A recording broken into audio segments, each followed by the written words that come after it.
Good morning. How we doing?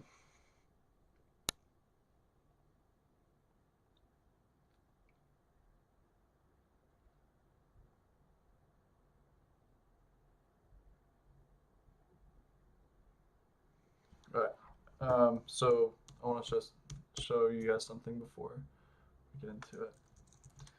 This is exciting. So PewDiePie recently did a video. Stop using AI Imagine right being able now. to build an app with your name on it, just by thinking about it. Meet Base 44, a It's complete loud. AI creation. I have a confession to make. No, I don't I think so. bifurcated again. Put it right there. And I All right. So we will skip to. This was the cool part.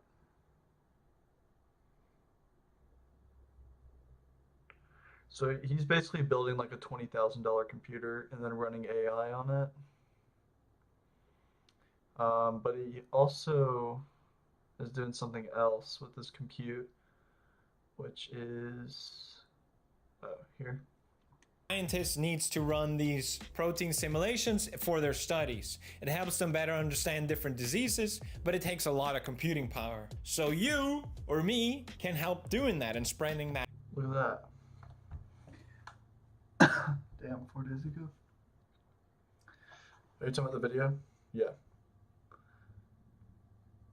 Yeah, no. Well, so here's the super cool thing. So this actually has been going on for a while, these protein simulations. And at this point, it honestly, I'm not 100% certain, but for the most part, it doesn't need to be done anymore, given AlphaFold. Like I'm running an AlphaFold calculation right now, which basically predicts the fold of proteins. But um, what one thing that I really want to do is create a platform where instead of like this, where you can donate compute towards folding proteins, it would be towards simulating proteins. Um, Because if we could distribute the compute across like a bunch of different simulations, like what I'm doing, then that would like really accelerate um, scientific progress. And I'm envisioning like a platform that um, could be used to like if it's compared against like experimental output, then and your simulations show that reflect that experimental output, then you could impose a royalty on like uh, the the intellectual contribution you're making, right? And then maybe you could even have like a community that are making models and helping with mapping the simulation to experiment. And then again, you could accrue a royalty that way. And then it'd just be like a whole competition of people simulating proteins and then interpreting the simulations of those. This is kind of like the first step of that is like people donating compute towards protein folding. But yeah, cure to cancer, cure to aging. But I think that's a kind of a fool's errand right there. But I don't know. I think at the very least, like, and then this another thing about biochemistry is that really this is like, especially computational biochemistry. Um, this really is at the intersection of practically every discipline. You need physics and math to simulate the thing. Um, you need chemistry to understand the bond breakage and formage, and then you need biology to interpret how these proteins act globally. So um, this is like the pocket right here. Parakeet, you do too much. All right, so today what we're working on is we're trying to basically figure out what is like an easier problem to address with regards to these peptides here. Um, so a peptide is just a string of amino acids. You can basically think of it as like a small protein. Protein is just a larger string of amino acids. Ozempic, GLP-1, is an example of a peptide. So peptide drugs are actually becoming increasingly popular. Um, they're very non-toxic and highly tunable for targeting, receptors or and other things. So this one specifically is a what's called a lantibiotic. Um, it is really effective against gram-positive bacteria.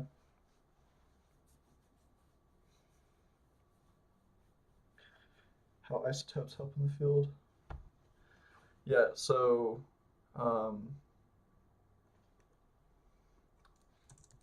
isotopes help with a lot of things.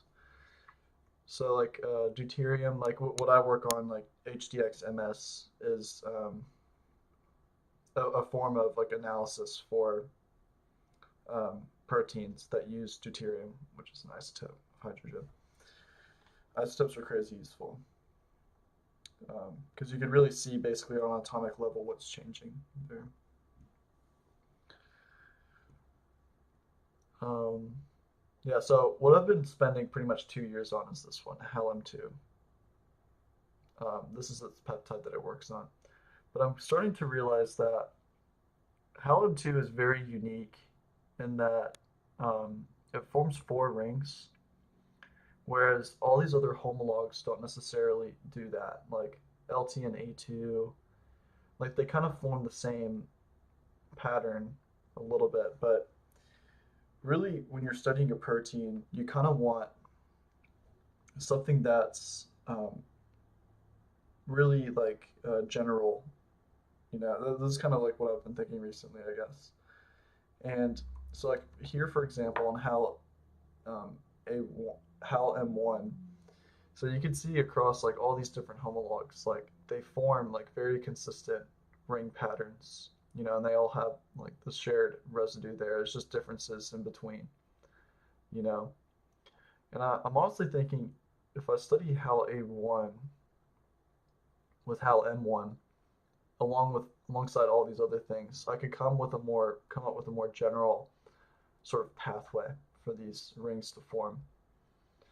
Um, that's my thoughts anyway. Because here, like, you need 3 things to form a pattern, basically. So that's kind of what we're exploring today, is looking at these different homologs and using AlphaFold to predict them with their complex.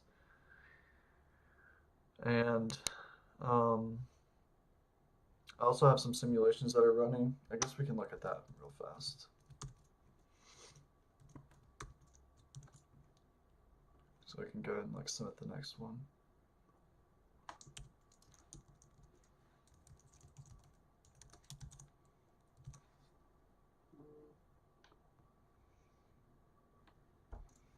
I teach OChem lab. I'd like to be a professor one day, maybe. I want to work in industry before then. You know the saying, it's like those that can't do teach. I don't believe that, by the way, but just the popular saying.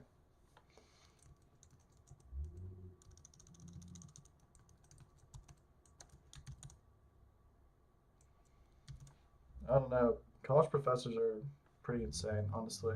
Depends where you're at, but they all usually run a research group and they have like postdocs. Like they do a lot. I don't know how many of them actually go into industry prior to being a professor.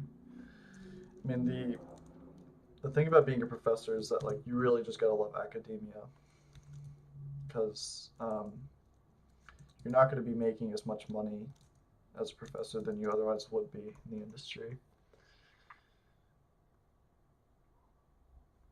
All right, so let's just look at this last frame here. But it's hard being a professor. Like, marks everybody with AI. Like he uses AI to grade.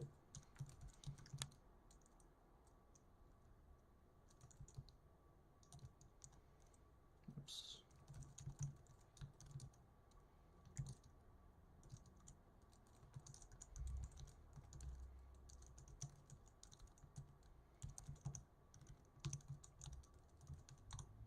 Yeah.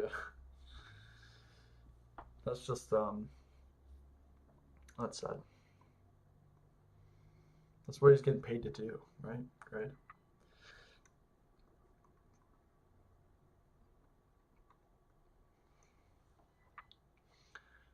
Okay. So what we're looking for is basically this guy to come near this. No. Yeah. And it seems like it's kind of traveling that way a little bit.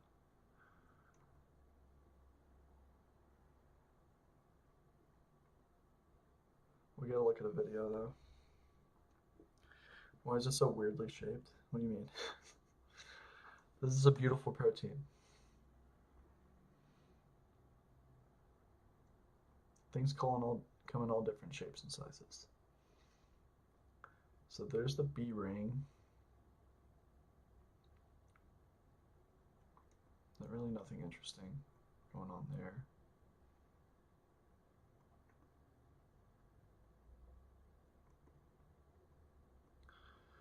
One thing that is wrong is the stereochemistry on this ring, but that'll be a non-issue. There's a string of random letters at the top of its name or something. This is the amino acid sequence. The name of this is halin 2.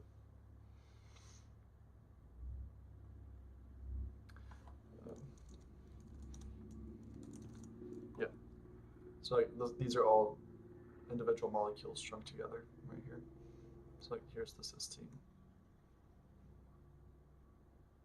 Here's a aspartate.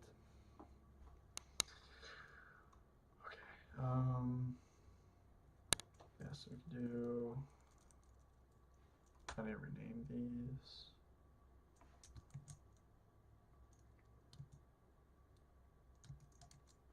Let's see, trash. Wait for that to save. Okay. Shouldn't take too long. In the meantime, we can look at the progress of the AlphaFold prediction. So this is what HalM1 looks like.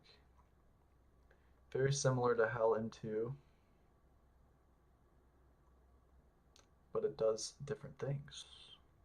Really, the main difference I can see is this out here. So there's kind of more on the, what is this, the C terminus? Yeah. No, that's the N terminus. So that's kind of interesting. Do we have the zinc binding site in here? Yeah, definitely do.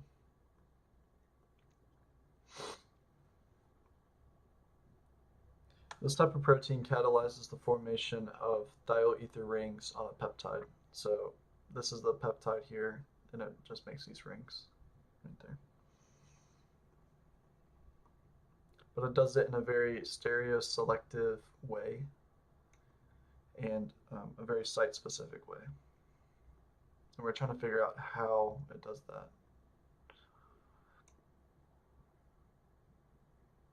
All right, so I'm going to make like a, let's see. So I can get rid of this. Can I? Maybe.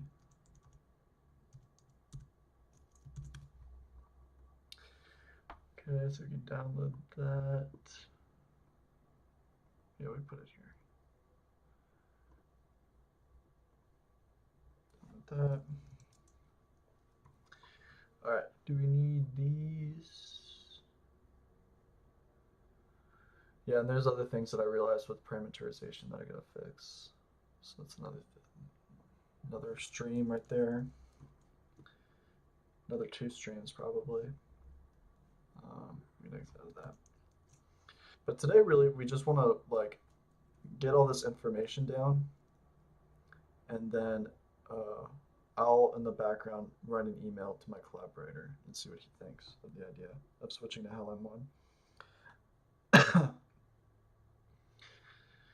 Yeah, peptides are all over. More recently in medicine.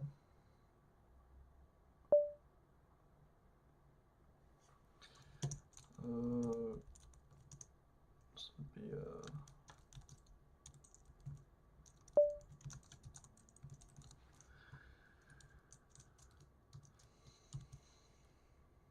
alright, so we gotta wait for that to get done.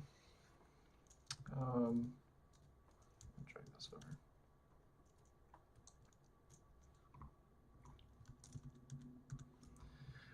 Alright, so I'll download that.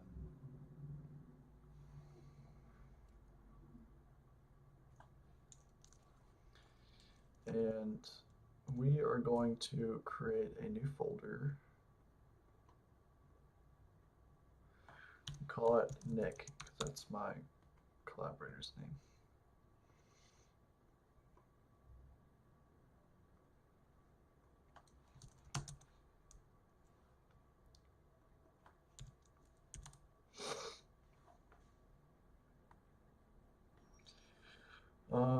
Are proteins something that often get greatly discovered on? What do you mean by that?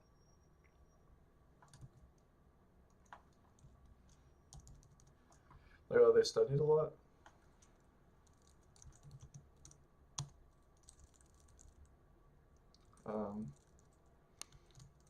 So we'll call it idea txt.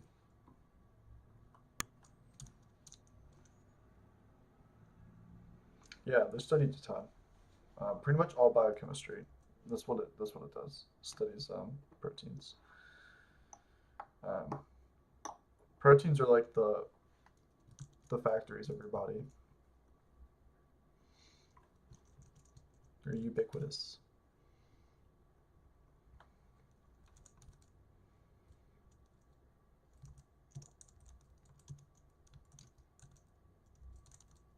There we go. So I'm about to watch a video of a protein right now. Oh, well, I should probably submit the next job.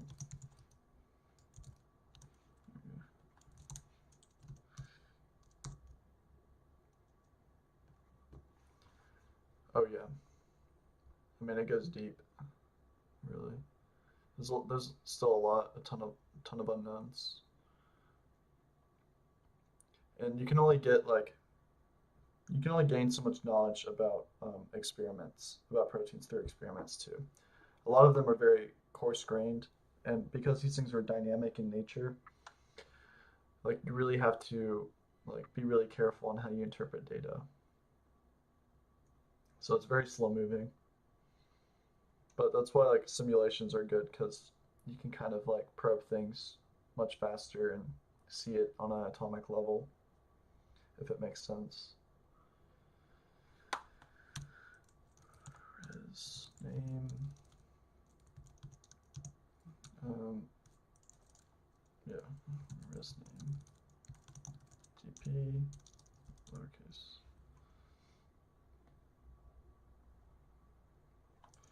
G, Z, DB, no, ZNB, and ZDB.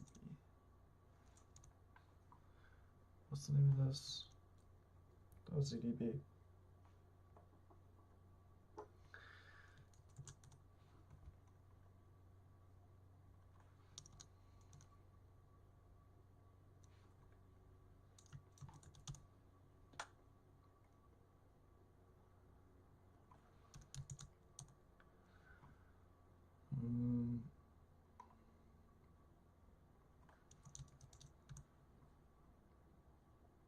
Well, there actually is not a lot of cysteines in this protein.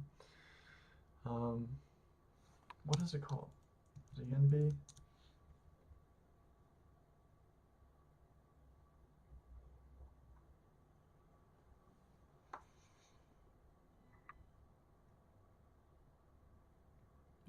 DNB? Oh, no, no, no, it's DHA. There we go. So there's the ring right there. All right. So we also want JS or HIP, or maybe HIE. There we go. So that's interacting there. We want lysine. We want, I believe it's GL4. Yeah. All right, so let's watch this. That's too fast.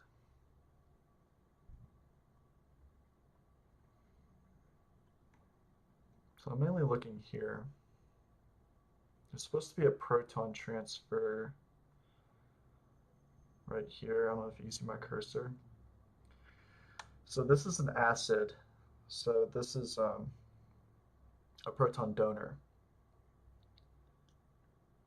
But physiological pH,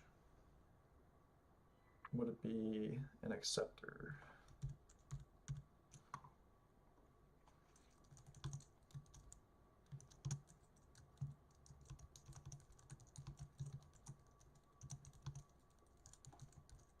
It's probably gonna say no.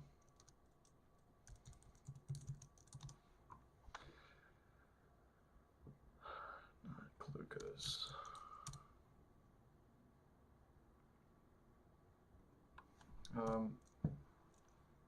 Glutamic acid. This is a proton donor. It's deprotonated.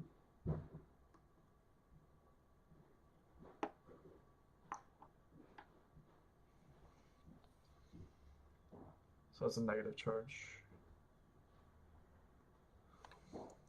And then lysine.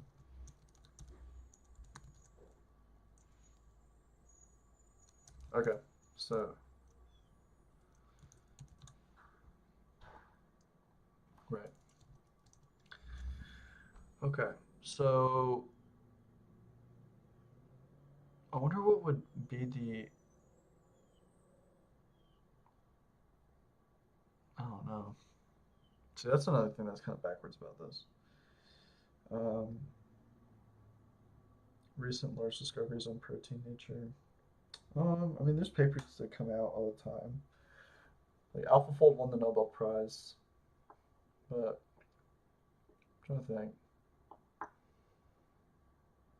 Not anything that's like super newsworthy, I would say. What does it mean for something to accept pH?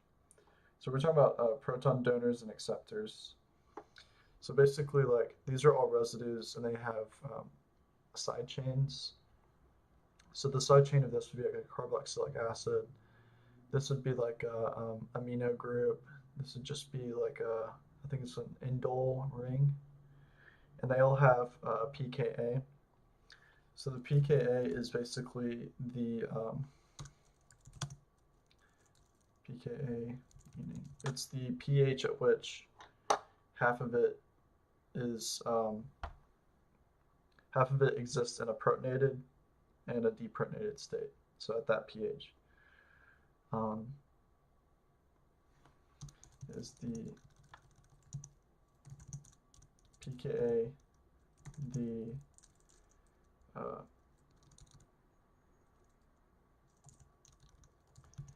the 50-50 ratio at which the atom is protonated deeper.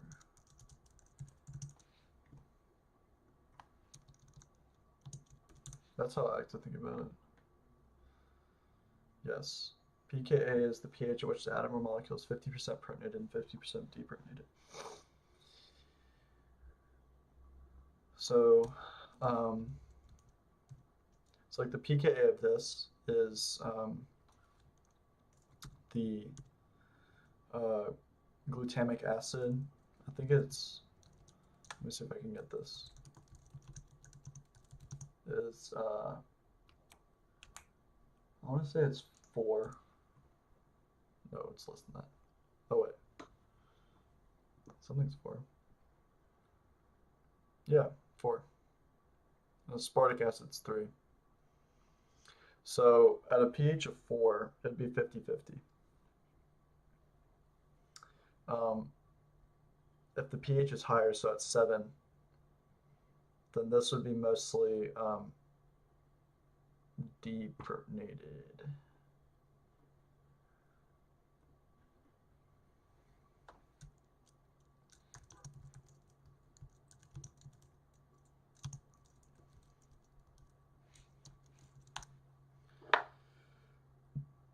Yeah.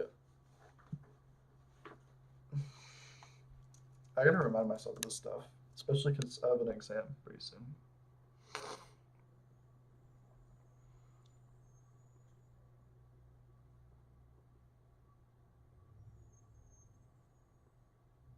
All right, so another thing we want to monitor is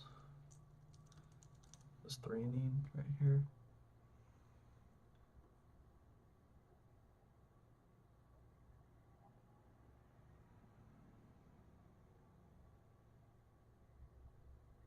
So it's wiggling. I wonder if I could. There we go. Look, helps.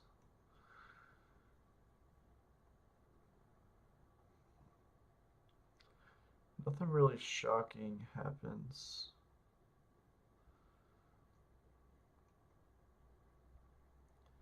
So something cool that could happen is like this alcohol here comes into contact with this ATP. It doesn't look like that's happening though. So maybe these need to be dehydrated for there to be a ring to form in here. Let's look at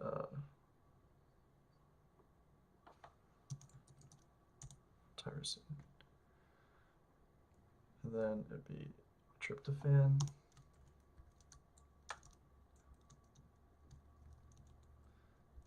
What's tryptophan?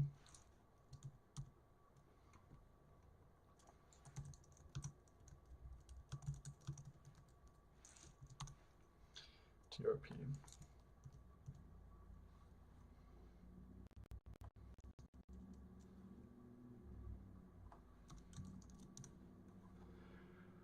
Okay.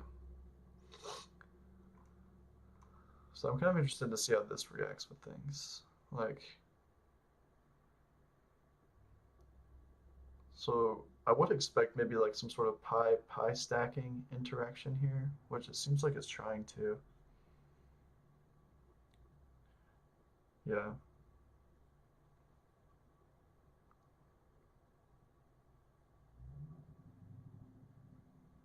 So maybe that'll end up happening later.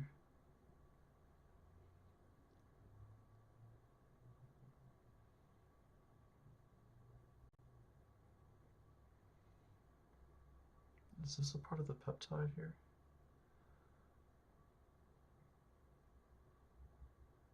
No. That's just the lysine right there.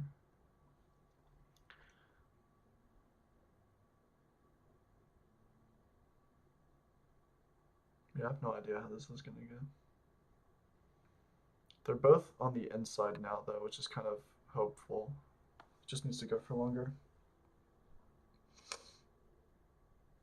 Okay, see you, Parakeet.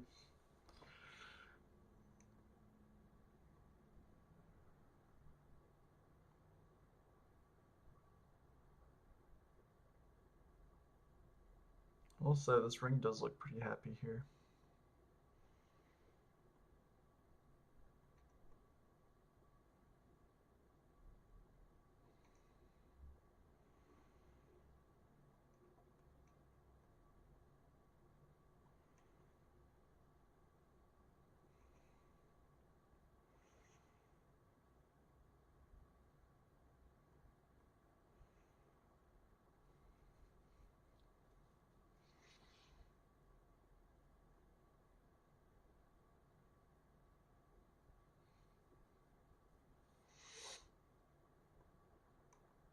Okay.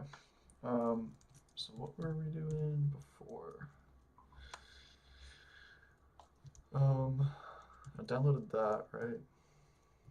We made a folder. Yeah, so we can exit out of this. idea. From this paper, we can see peptides or LAN-Ms that operate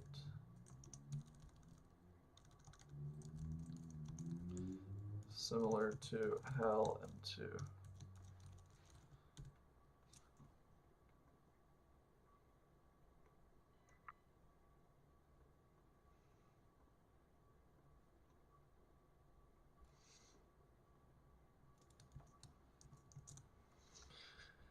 Okay.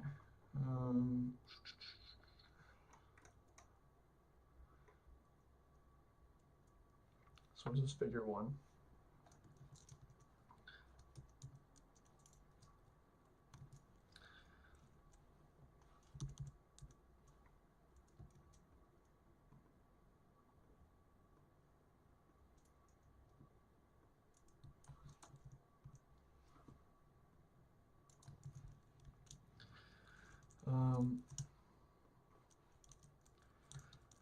Speed.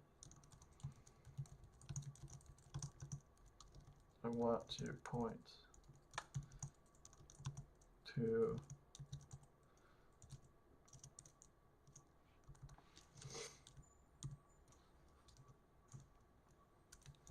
HAL M2 seems to, or the M2, let me move this closer. So the M2 class of enzymes seem to be quite different from one another.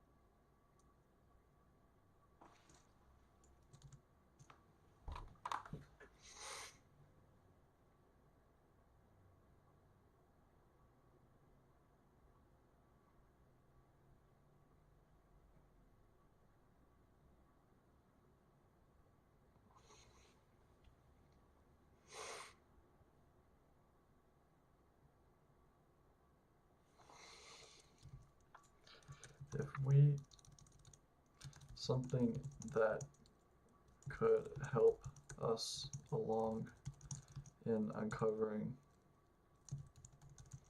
this mechanism is cross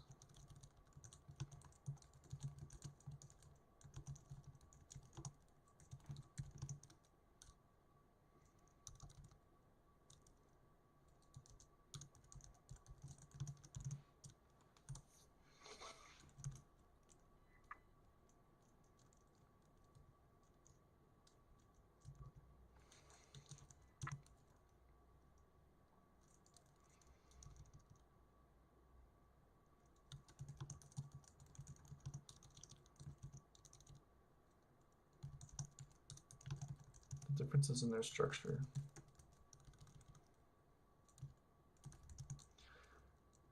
are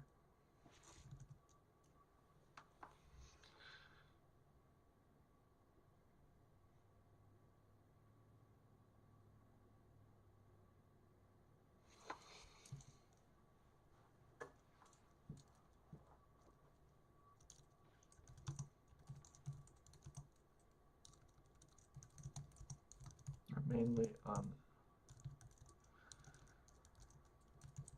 I'm not going to say that actually.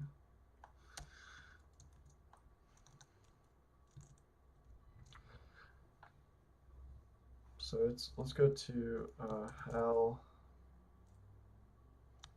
A1 or M1.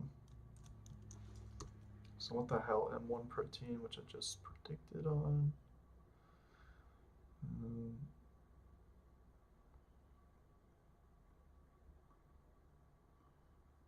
So this is HAL A1.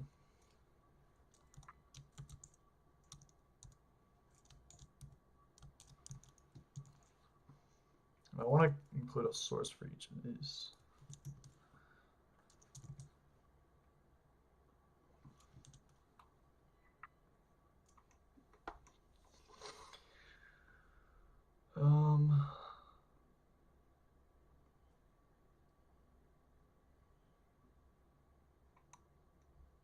Is it MRE? Yeah.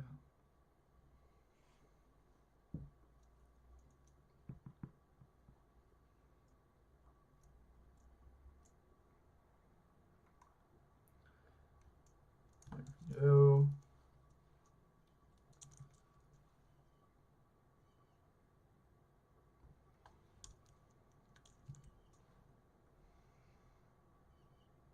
Um,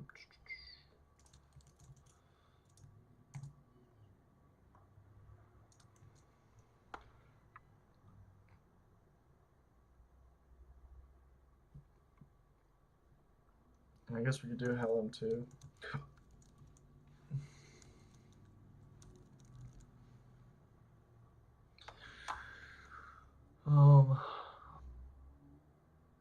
Should I do Hallam too? I guess so, just to be thorough. I'll probably have to do it anyway at some point, so.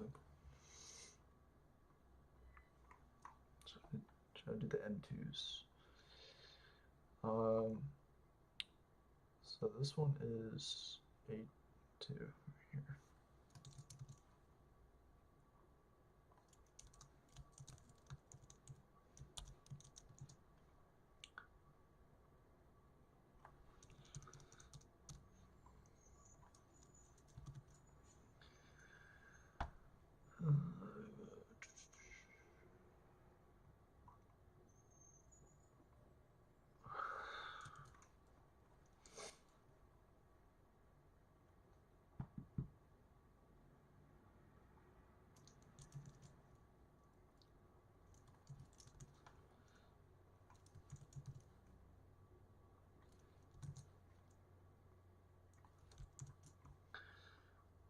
Alright, so now Hal N2, I think it's this one.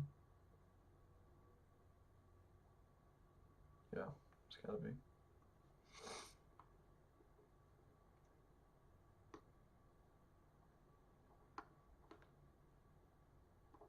Yeah, 990, that's right. Okay.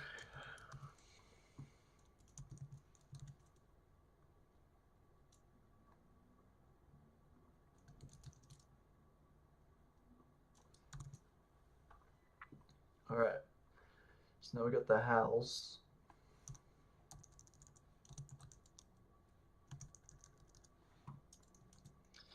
So now we can move to where's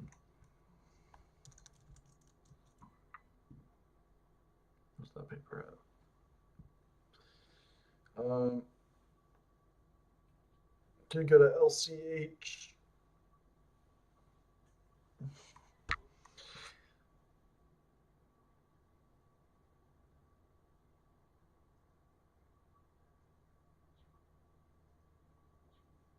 Well, let's stick to this for now.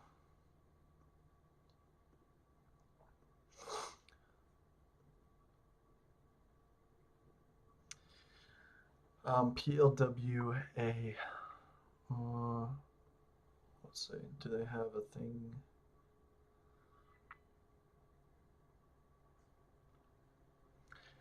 Yeah. So they have that.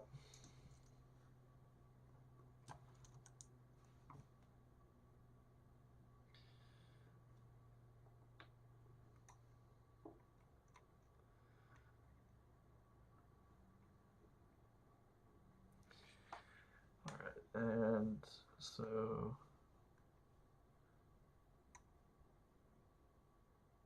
copy sequence PLW. How do you type in alpha?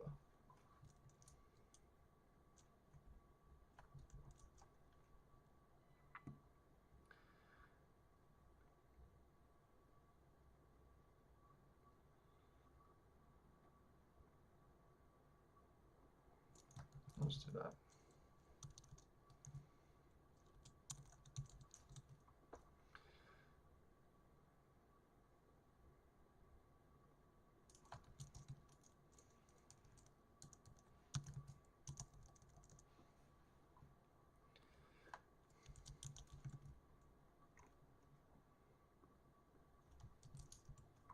This might be kind of a boring stream because we're collecting data, but it'll all be worth it.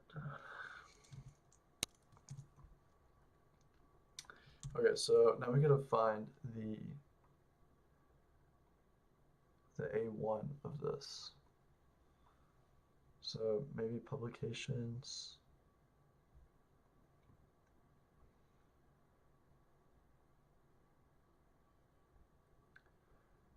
So here's the beta right there.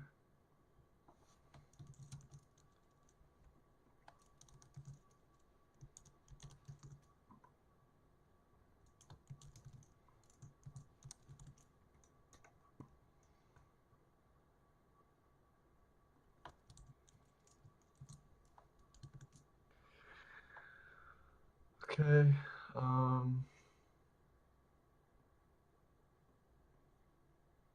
So if it's not here, I doubt it's. Oh wait, what is this? Oh, that's that transporter.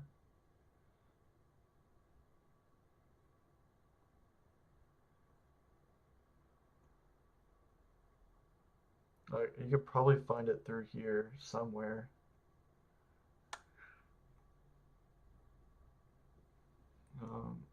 They're around like 1,000 residues.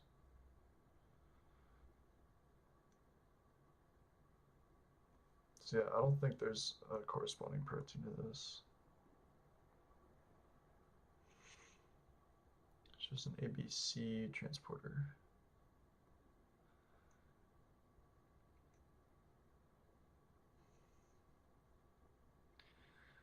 So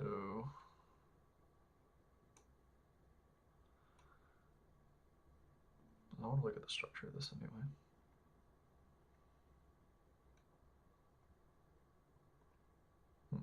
Nice. Okay. All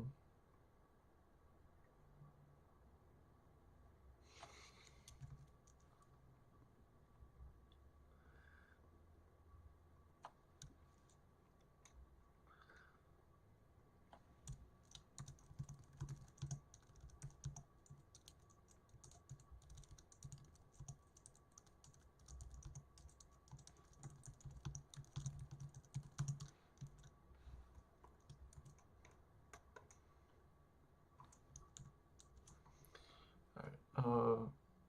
SAC.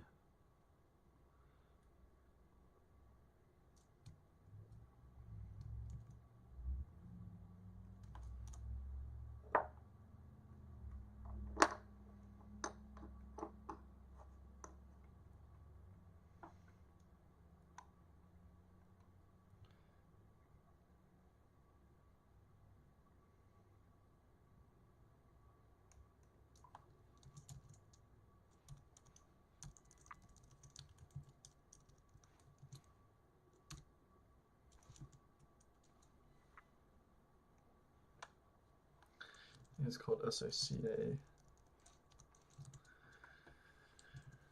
Copy that.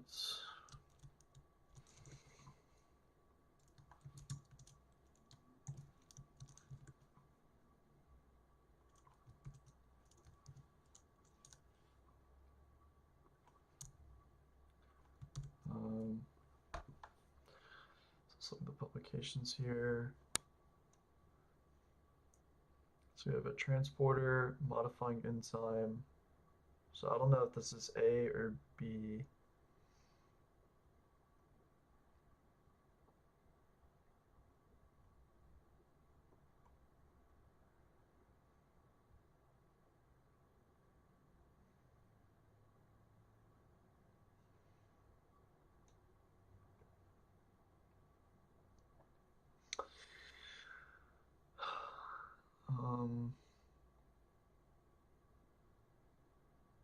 Which one would it modify?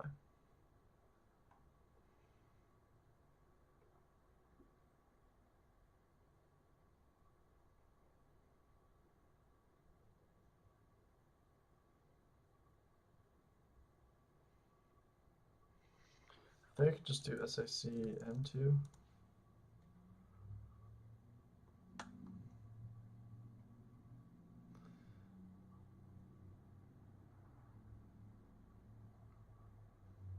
So I think these go together.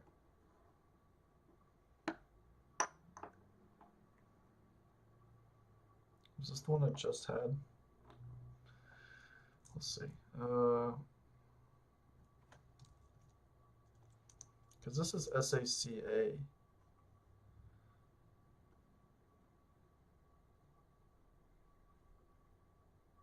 And this is 965.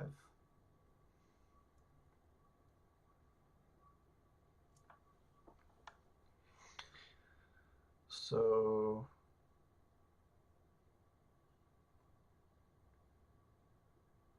the plot thickens.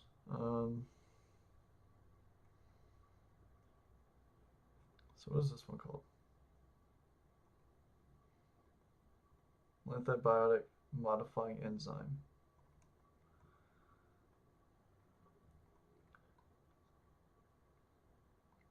$965. Can I do this?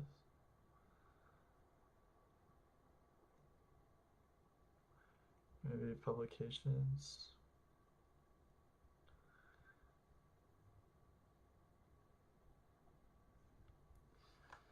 SACN2.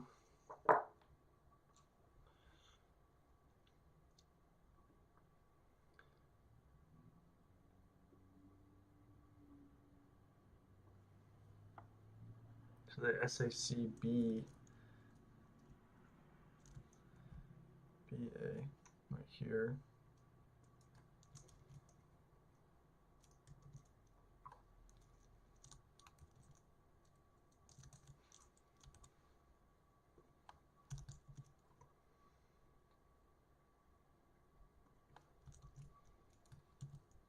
Oops.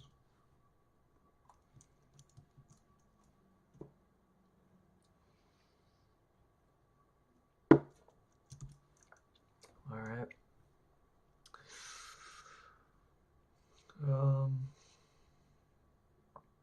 Yeah, so this is, I don't know what this goes to really.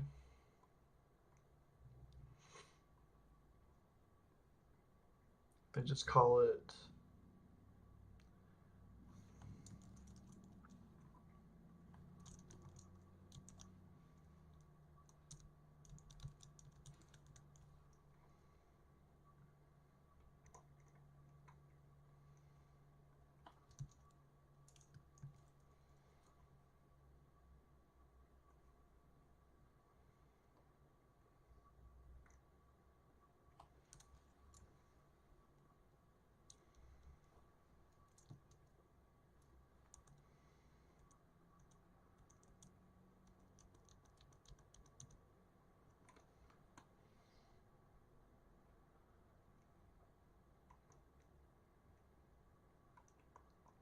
all right, and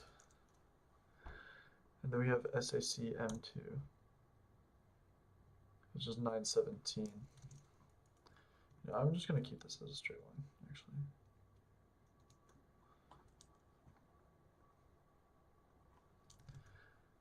Um,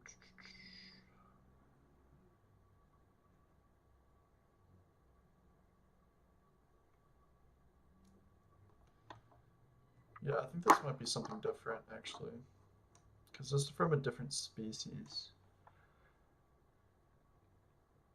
Clear publications.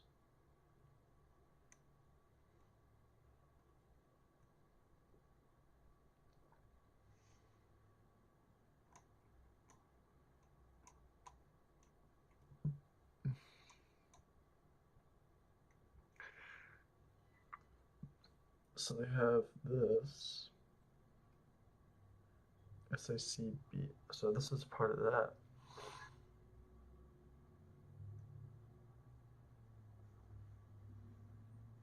SACM2. Staphylococcus aureus. Oh, okay. No, maybe that's a part of it.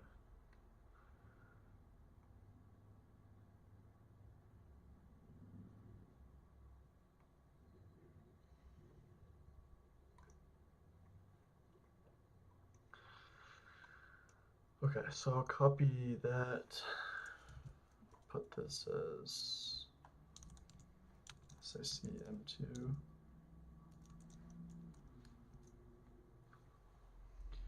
They definitely don't have the same sequence there.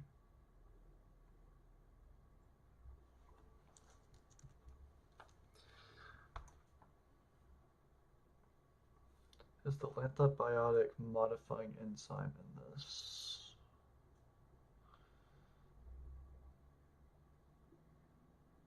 Yeah, it is. Oh, SACM1. Yo. Okay.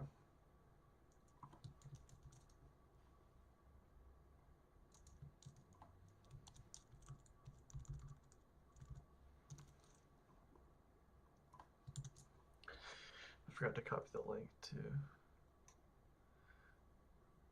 Okay, so MVL. Yeah, okay. Now we're getting somewhere.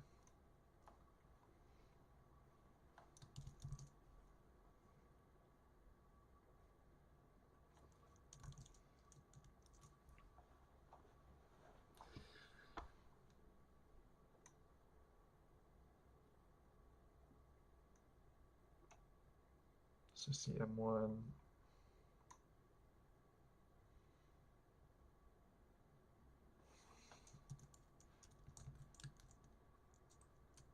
Right there.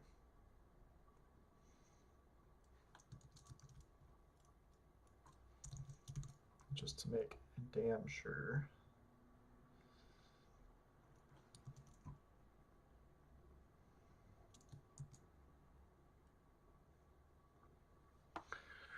All right. So A should go with M1 and M2 should go with B.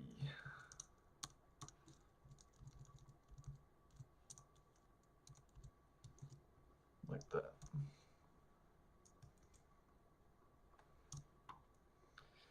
All right, nice. So it should be with SAC. SAC is, oh yeah, it is. That's strange. See, that's another thing too. SAC, I mean, it forms B, C ring, and D ring, but there's no A ring there.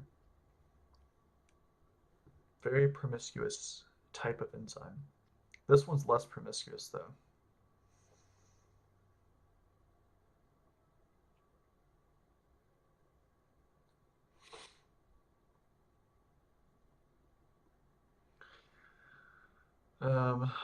Okay, so we can go to lactin there.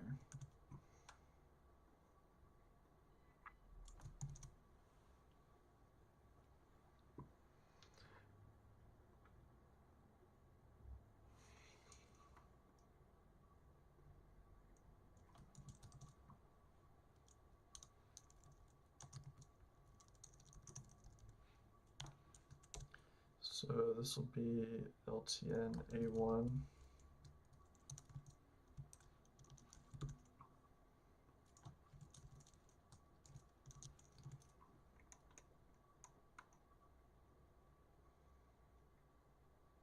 This is sequence. All right, so let's look at publications here. Just the first one. So we have A2, A1. We just got A1, right? Yeah. So let's go and get A2.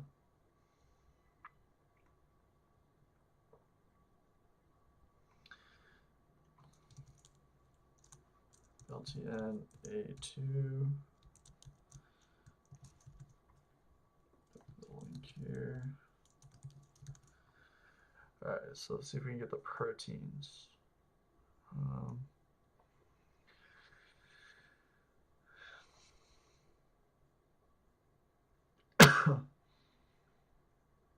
How many are there?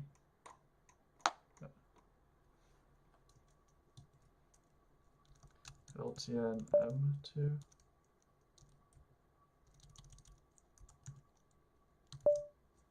Doesn't look like it's down here.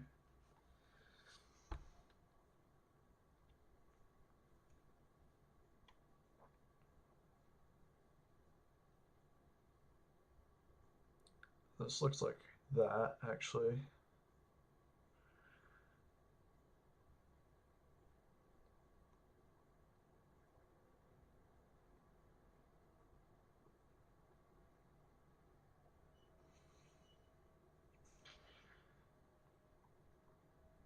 Yeah, that's definitely it. Is this LTNA1 though?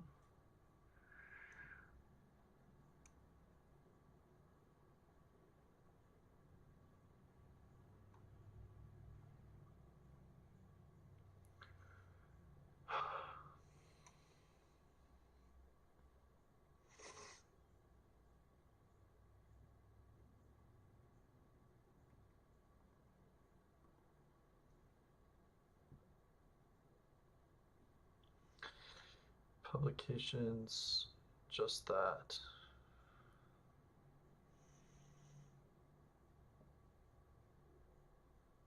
Okay. So let's go to this then.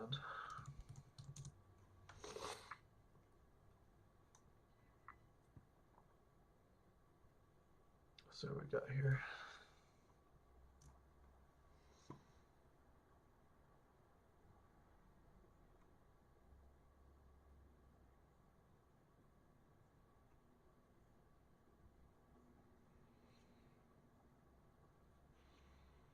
Okay, so we got M1, M2.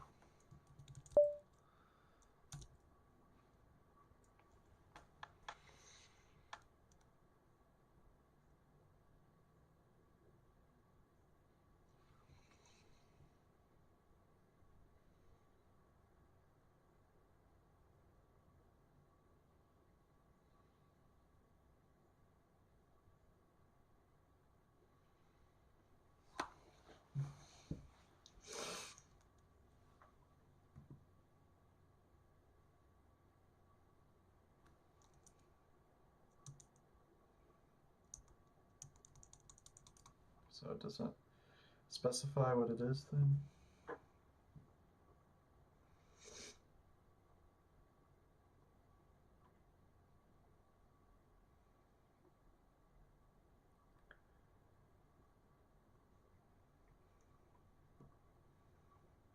Let's see.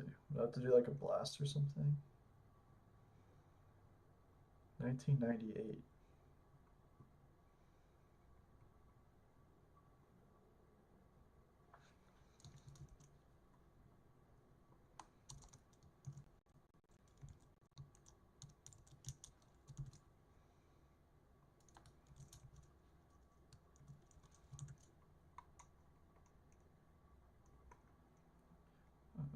Copy sequence.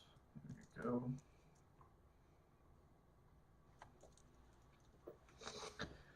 LCNDR2. Let's just type in LTNM2. Just LAN M2. LTNM1.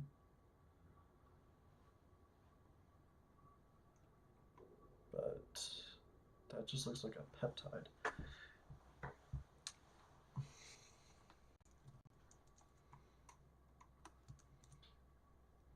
In fact, it is this peptide.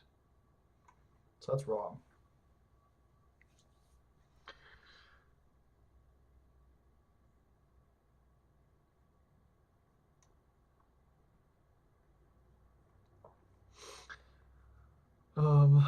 Okay. LTNM1 enzyme. Let's do a little bit of digging. LAN M.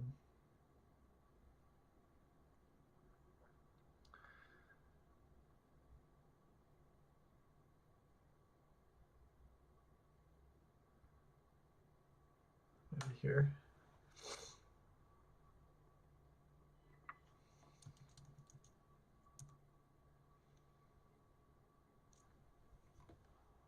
What's this?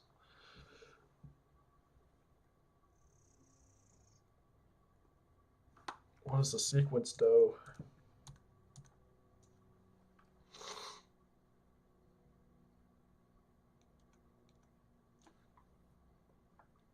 Maybe here.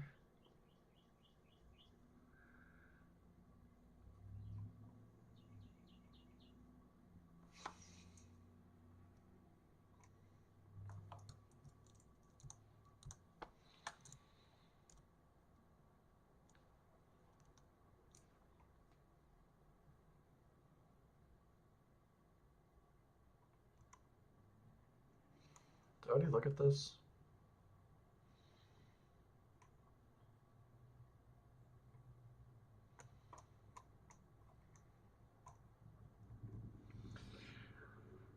Uh,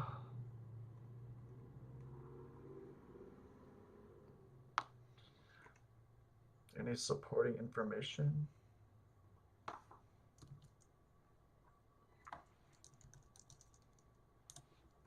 Oh, I'm already there. I guess I could do this, maybe. Peptide search.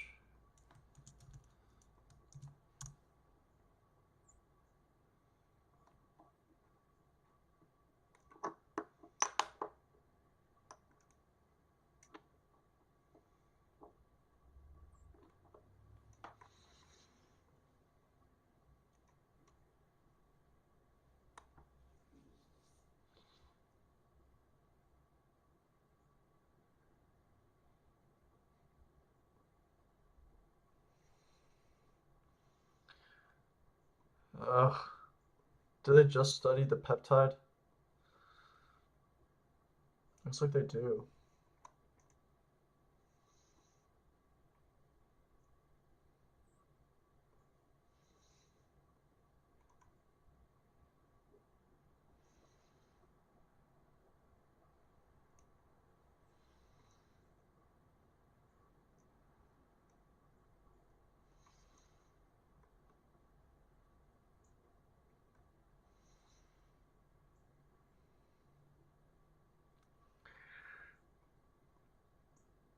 LC and DR2.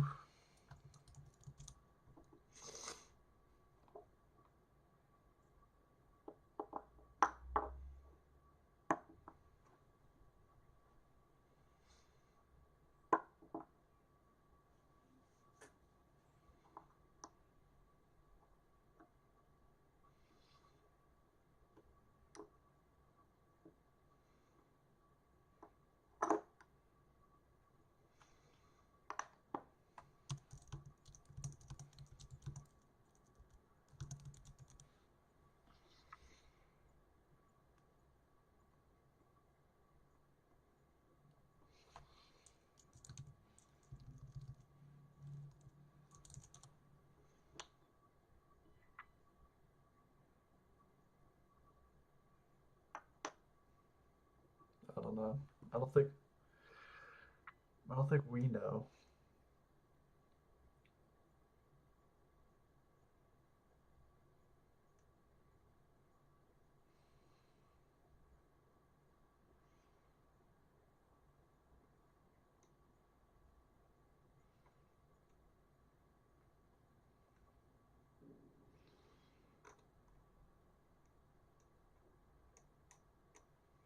Okay, what's that? No.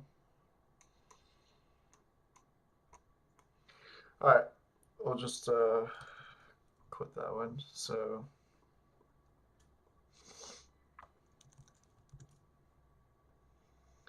okay. Then we want BHT.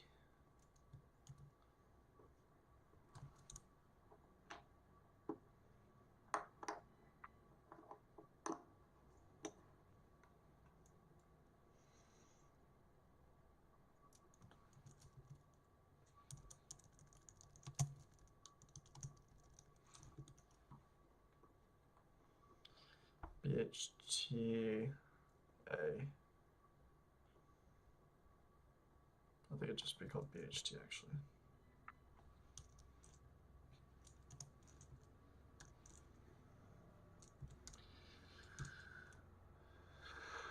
Alright, so we got that.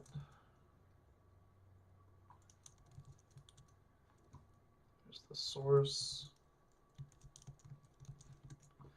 We have our sequence here. Okay, so we look at publications. That's a transporter. We have M2, nice.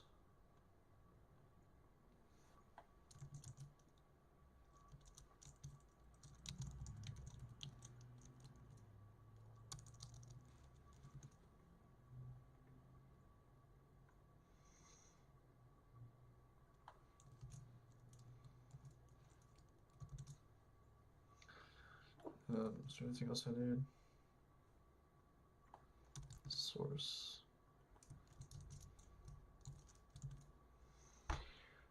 Okay. BHTB. No.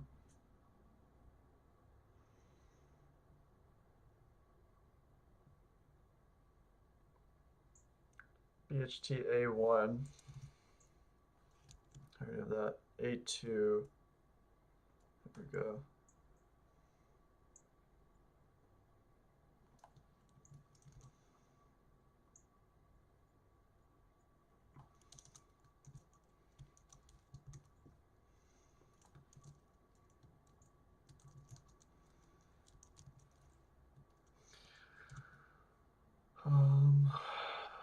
Copy that.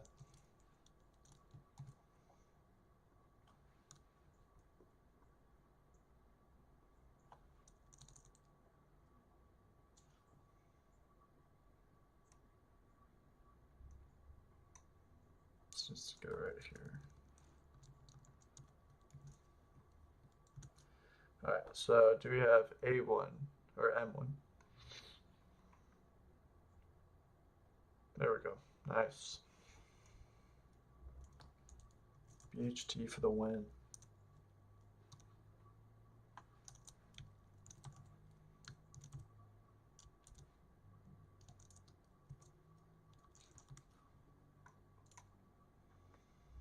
They all look so similar.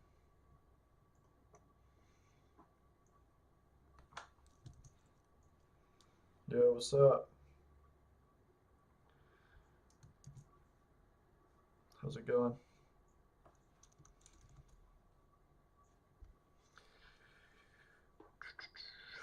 This is M1. Okay, so the next thing is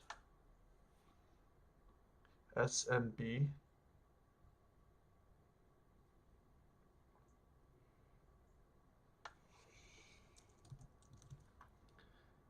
SMB.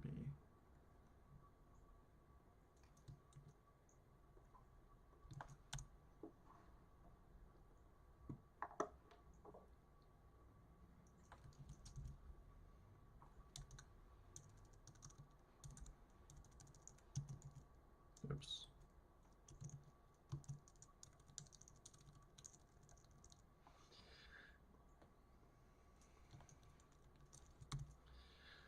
All right, so now we need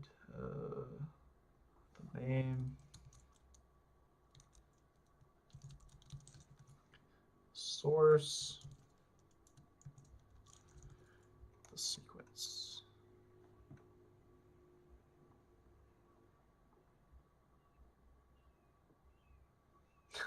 Wait, what? I don't do X-ray crystallography. I'm on a computer. I can see everything already.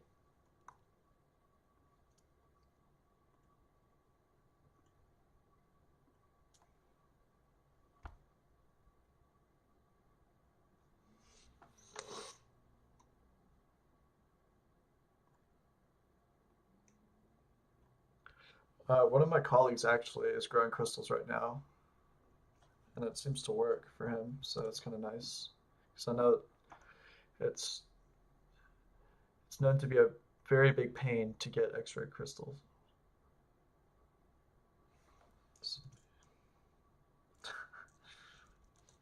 Maybe. I'm not completely opposed to it. I mean, I want to eventually at some point.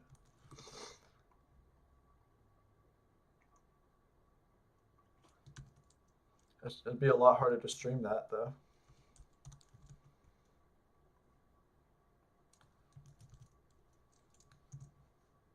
I'd have to wear like a GoPro on my head or something.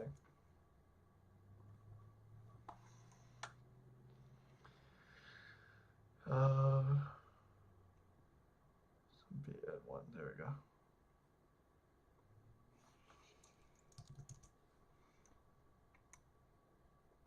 I forgot if this was M1 or.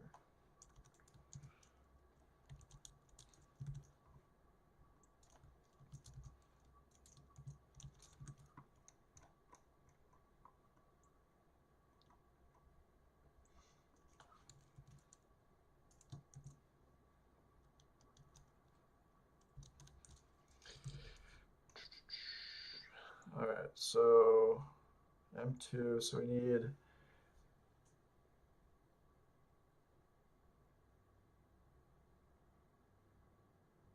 I guess it's that, yeah.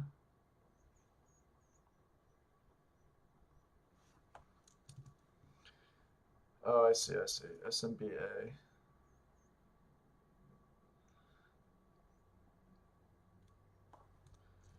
Um,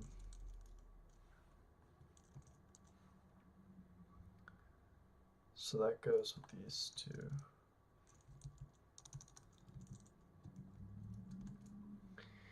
And then we want SMB B.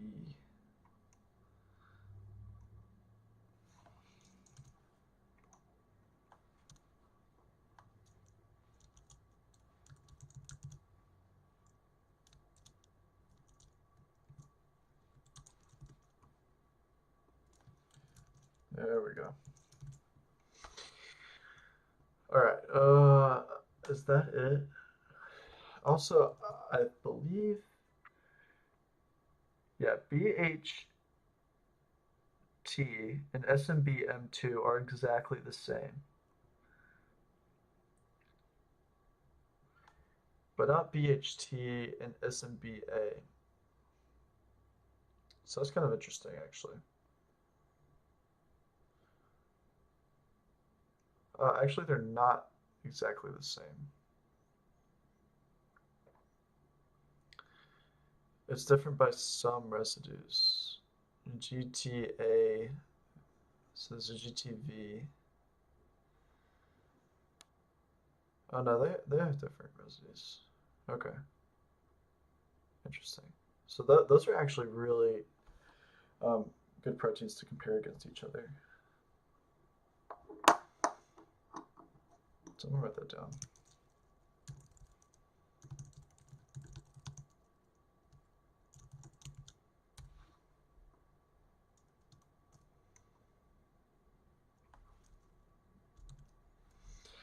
Okay, so we have LTN? Yeah, SMB. Okay, so that should be it. I'm gonna go to the bathroom.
All right.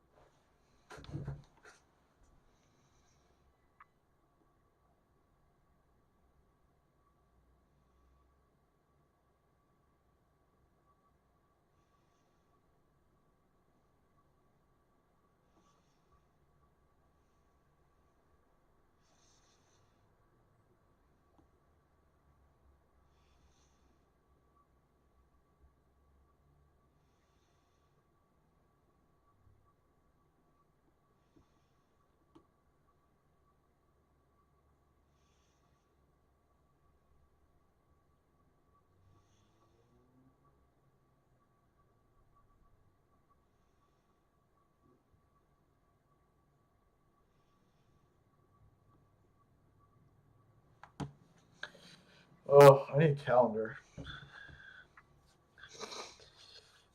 A lot of meetings. All right.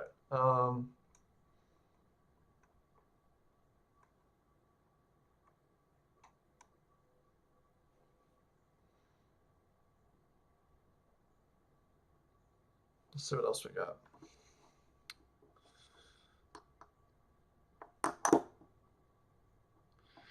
So there's I know there's one called THS. It's a new one.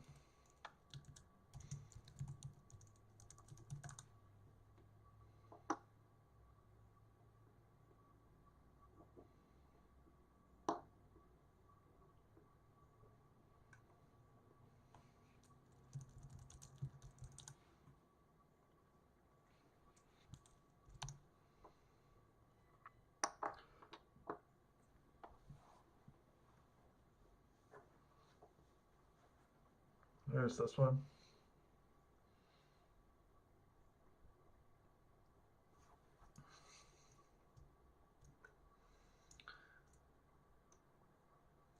So which one's okay? So Ross.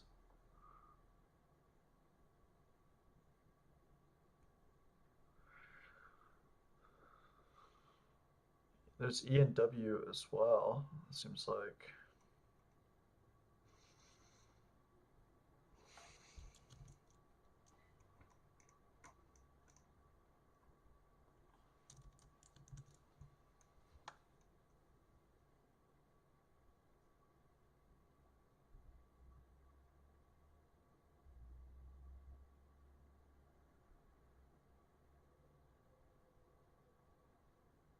I like how this one shows the A ring.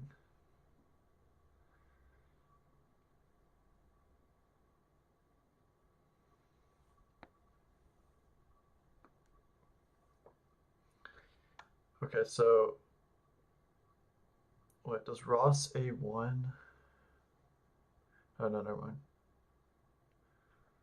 So it's very similar to CLY, I guess.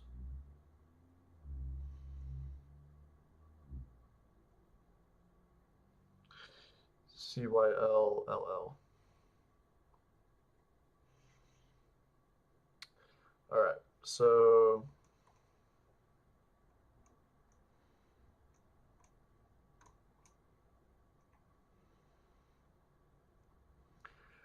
where did you deposit?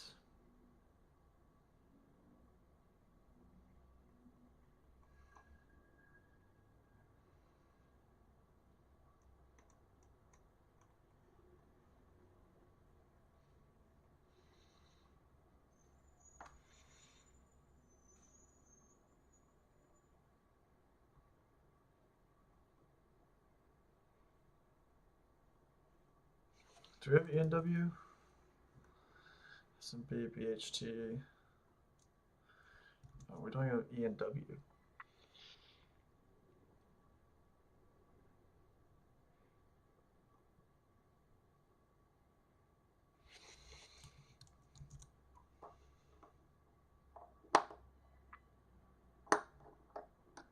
Okay, up here.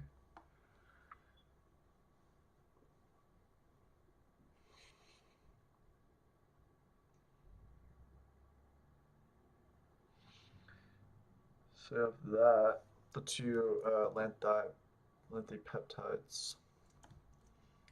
Peptide search.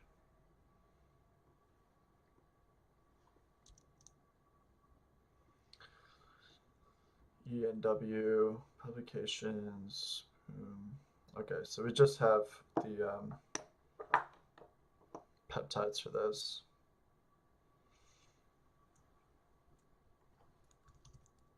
I guess we can just write that down.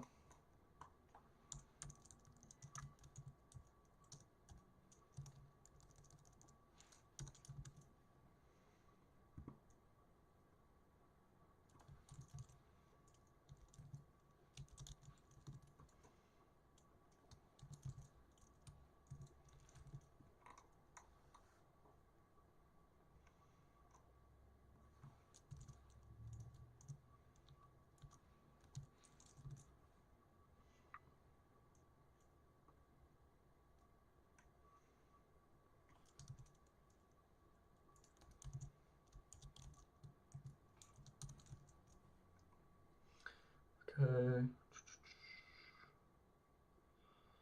There's the website. WP. All right.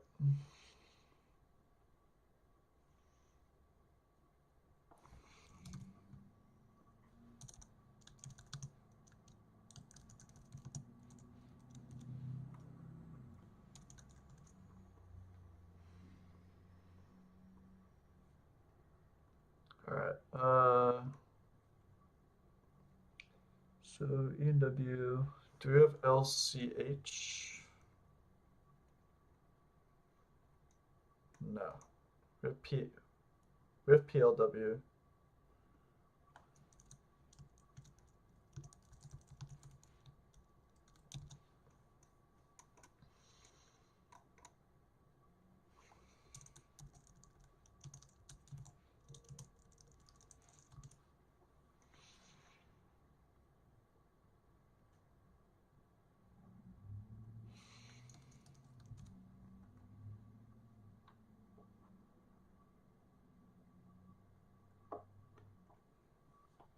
Ooh,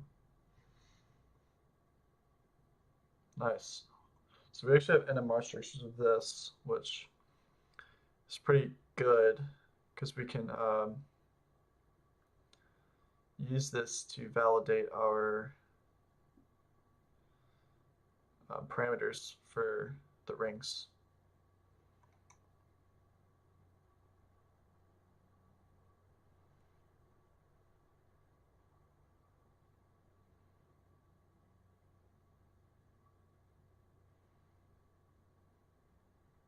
That's pretty cool. What's the stereochemistry here?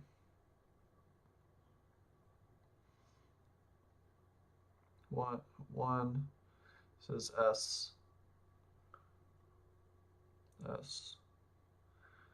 and let's see, that's S as well. S stereochem. I always have a tryptophan here. Usually some lysines. Oh, there's another ring. So this must be a ring then. So I bet this one's R. No, it's S2. Hmm.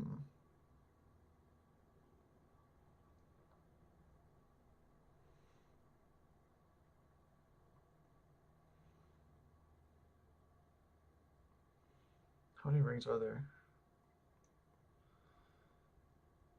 There's another one. And this is C ring.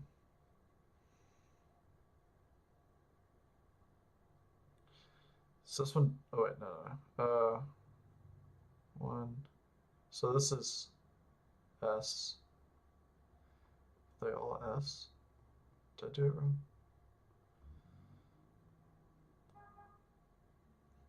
One. Yeah, that's S.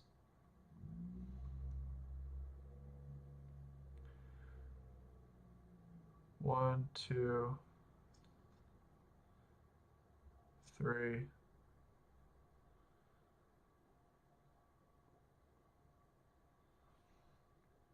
Four. Four rings.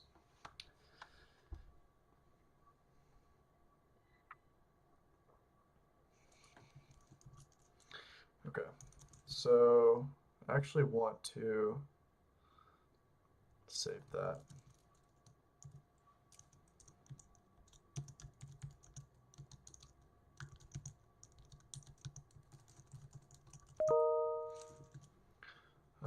LCH beta peptide.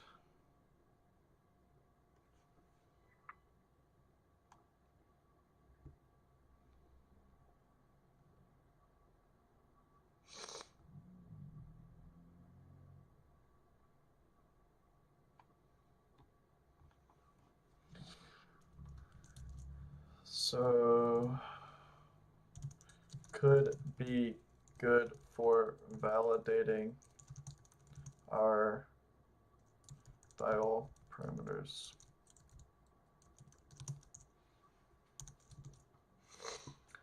Okay, so let's get back to business here. Um,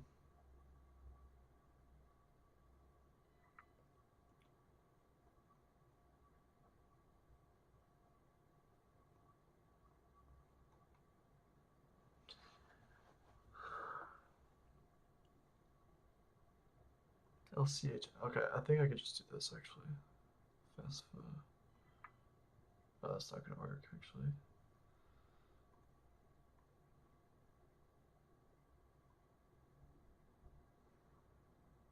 Do they just have the unmodified peptide? Oh, this?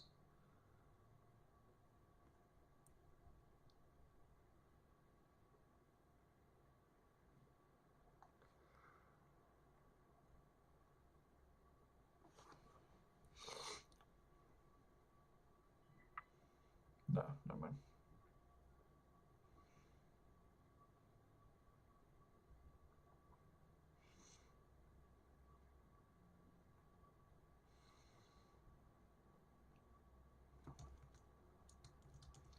Maybe in this paper it'll show it.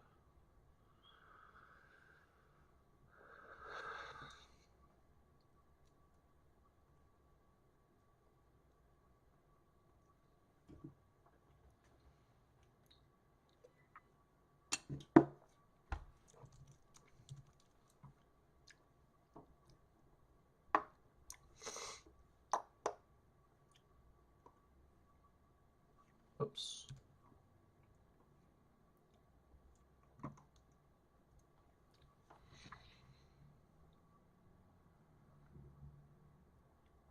Oh, they even have this graph here too.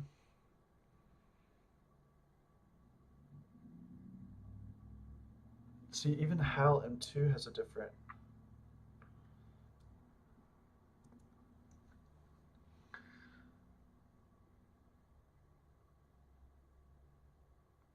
So LCHA1 is a little bit different. That's it. All these kind of form the same.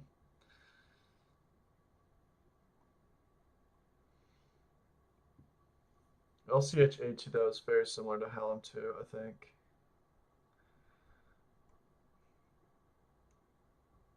So we want to get that.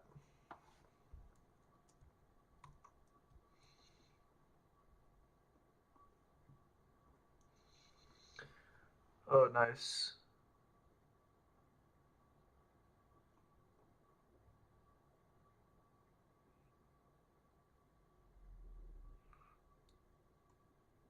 Um,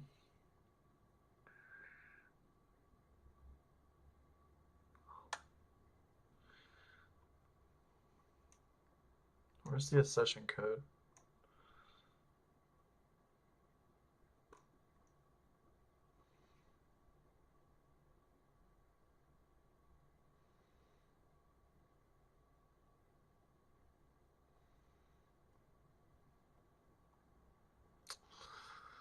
Come on, bro. Where'd the paper go?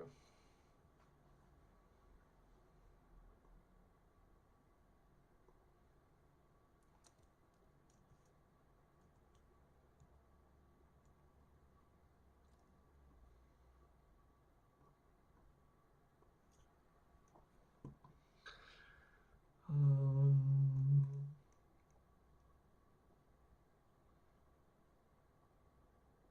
oh, that's cool. All right.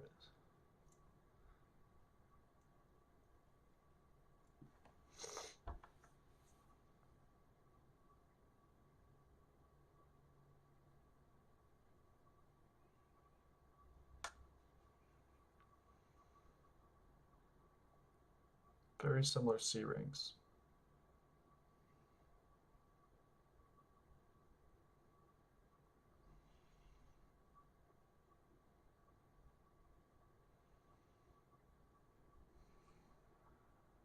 So the B ring for LTN is similar.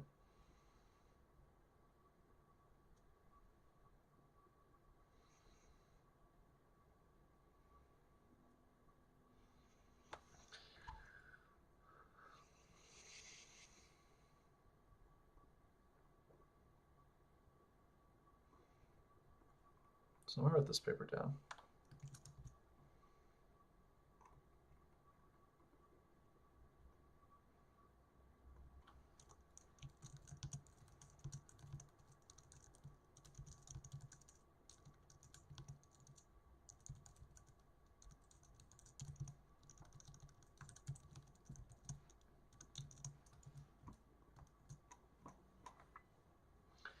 All right.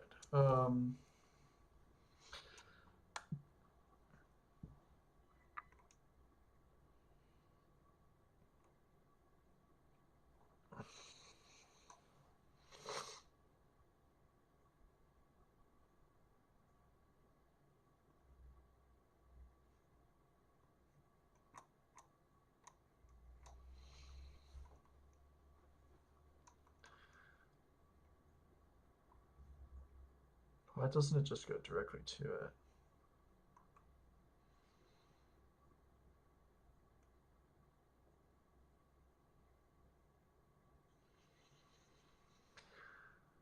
Um,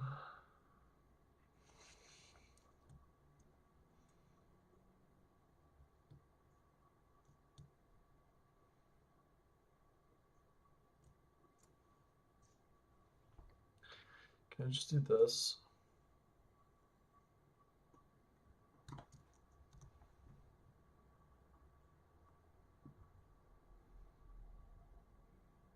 Okay. So we just have A2, A1, and M1. Seems like.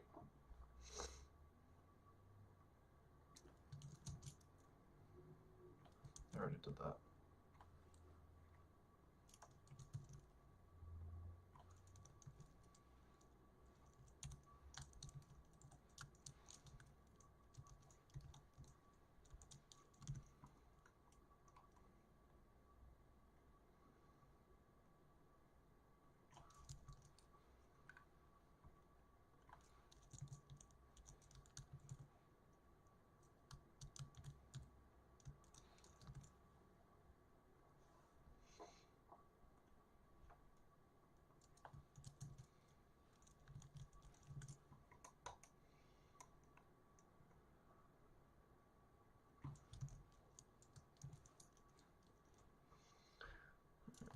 There we go.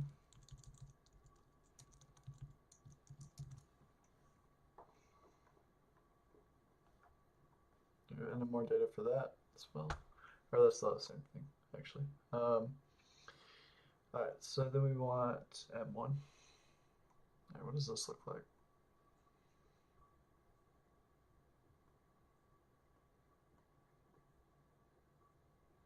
Cool.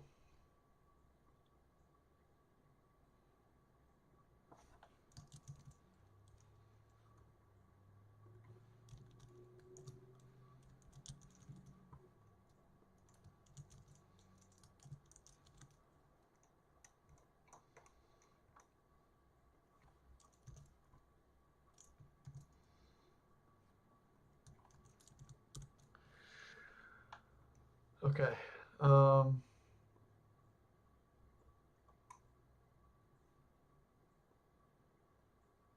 So what is the other one?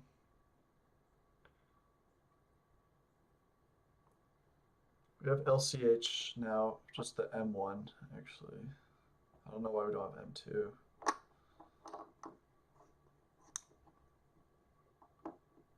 Apparently that doesn't exist.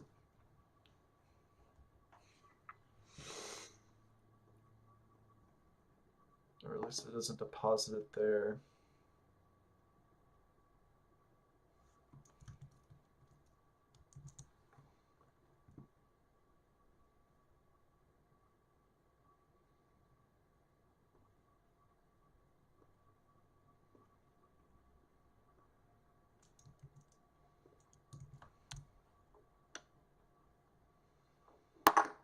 Okay, so this is the complete genome. And it is long.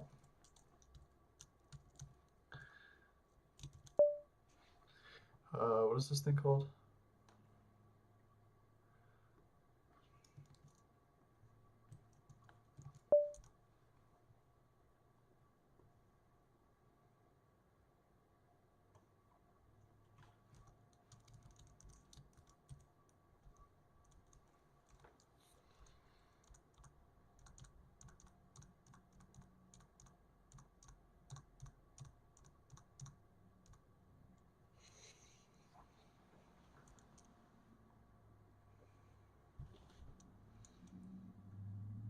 We have LAN and SEC.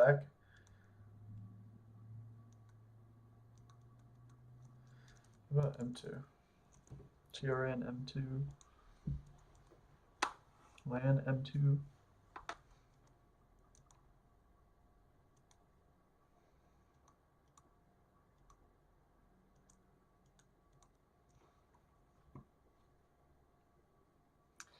Yeah, I don't know.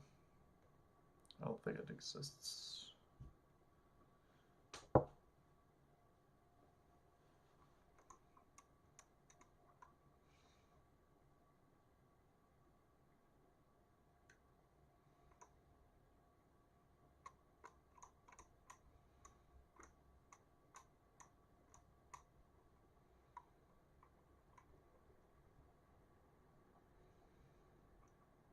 Damn, we really want the M2 though, because it's very similar to HAL M2.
Yeah, I don't think they have it.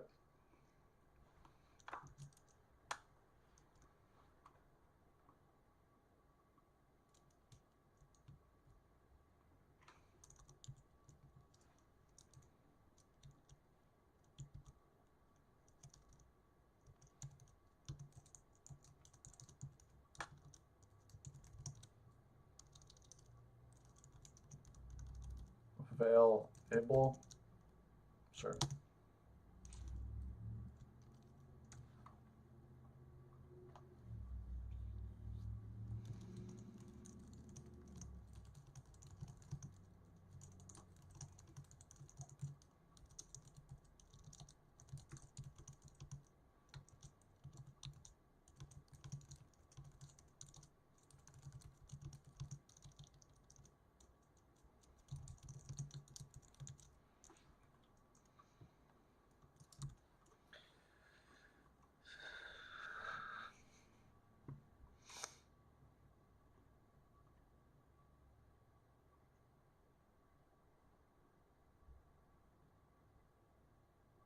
All right.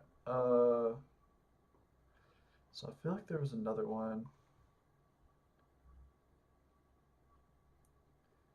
Do we have SAC? I think we do.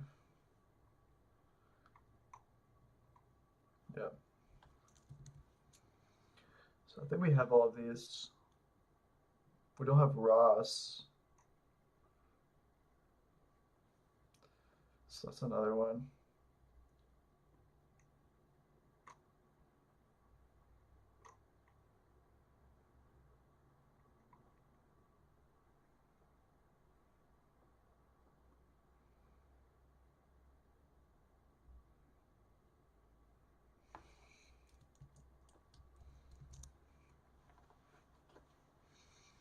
This is in preprint, so I don't even know if it's in here yet.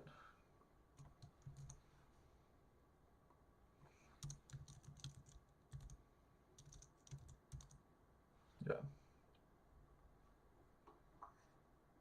Yeah, I don't think it's a thing yet.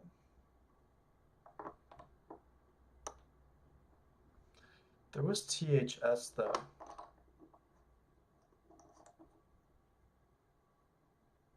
Yeah, right here.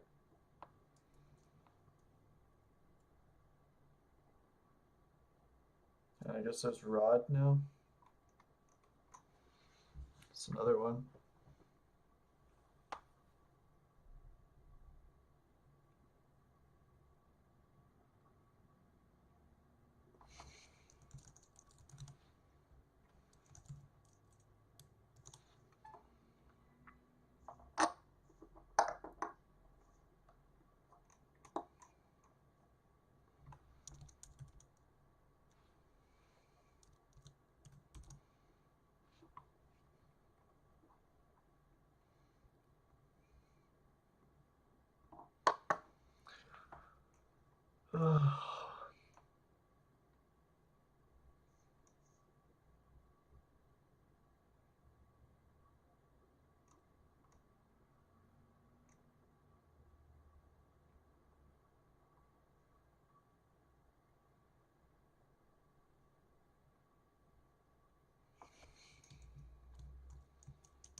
Can I just like this up?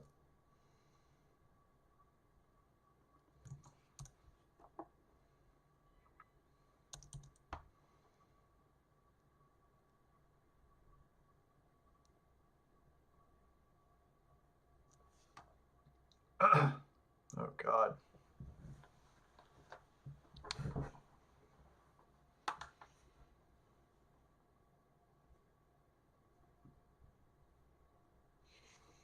Alright, we're not gonna tackle rod, I don't think. Let's look at the paper one more time.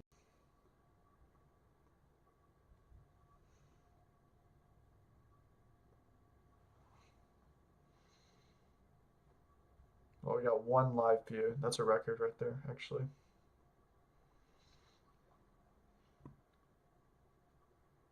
Um,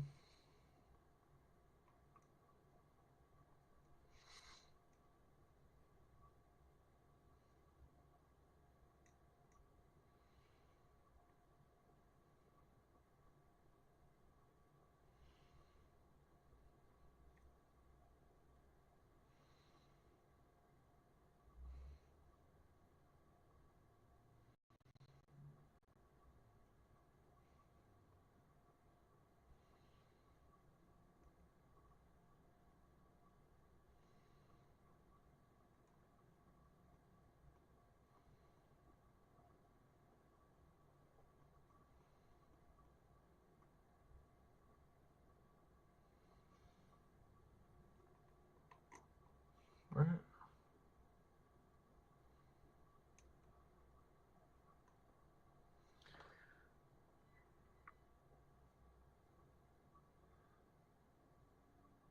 Sac J.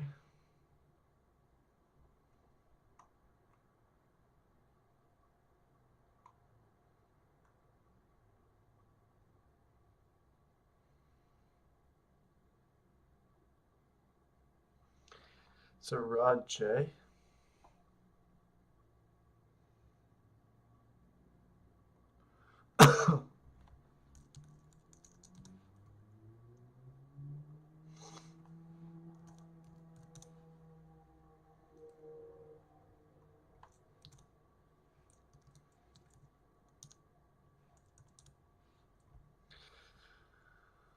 Ugh. I mean, I could write out the sequence there. I should give me the full sequence of the peptide.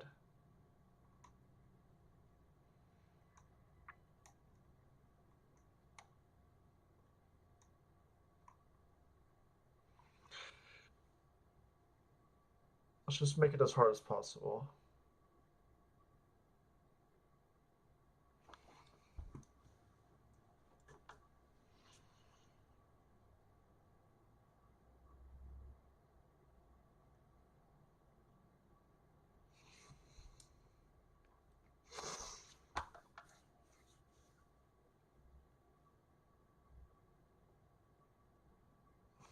I guess I could just do this real fast.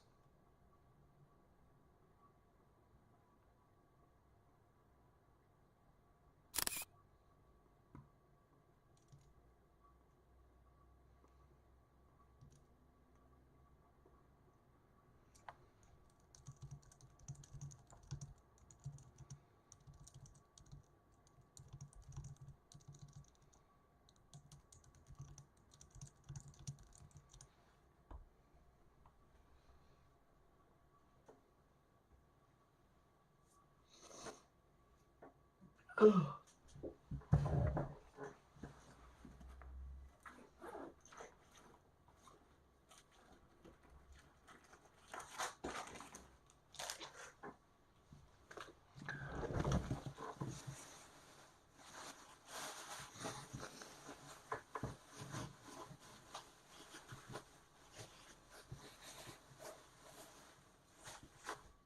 on, trash bag.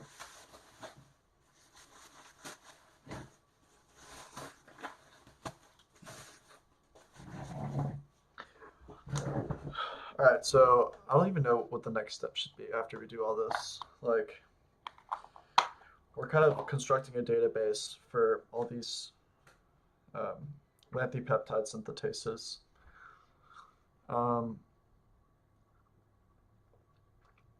I mean, really, my goal is to kind of like do AlphaFold predictions on each of those and see if there's a consistent theme across them.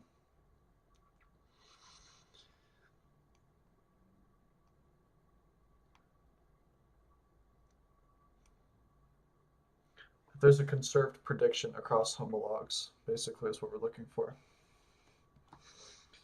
Um,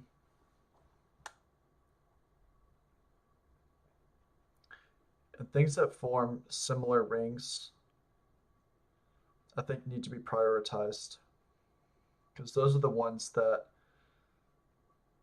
their machinery is like the same, you know. It's like all the Hal M1s seem to do pretty much the same thing.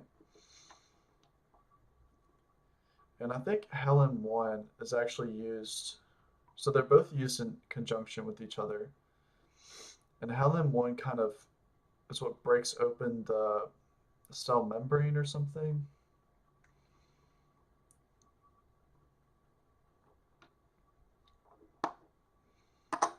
But they all have this consistent ring pattern.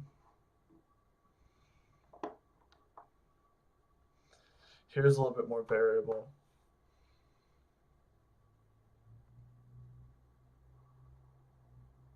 But I think if we can figure out these, and we should be able to,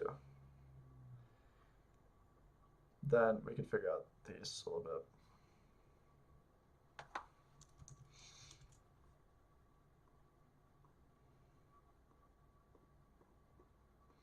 We'll at least know what to look for a little bit more. Dude, how long does this take?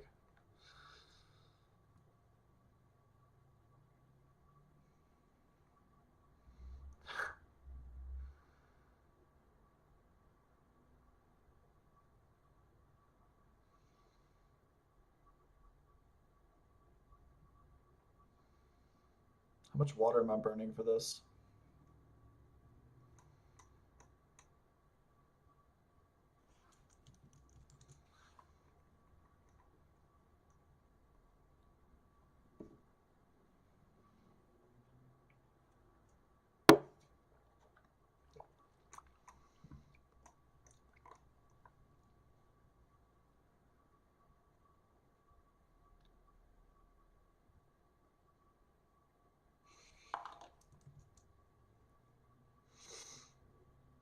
Why do I keep on closing that?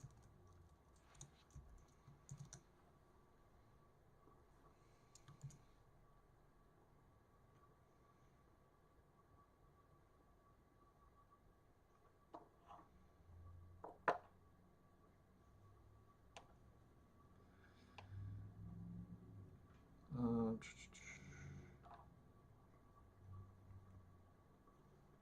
there we go.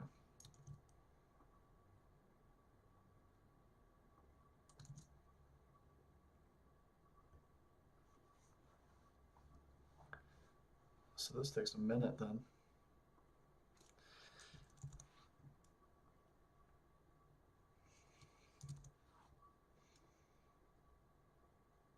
No results. Yeah, I don't think it's a thing. Okay, so the last one, I think it's THS. Yeah. Do they have the thing for it?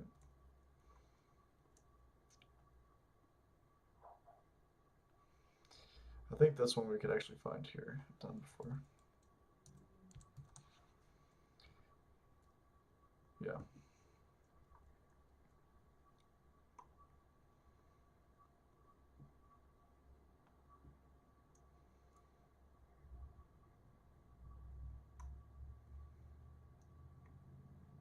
Perfect. Everything. That's what I like to see. So we'll start with M1.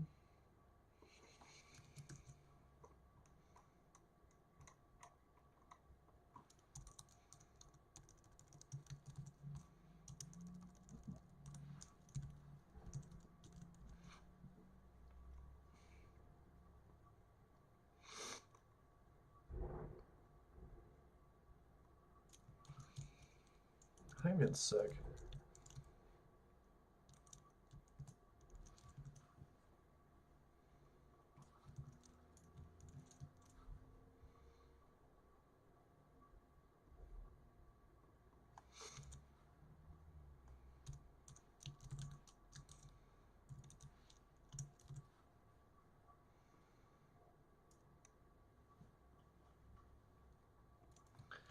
THSA1.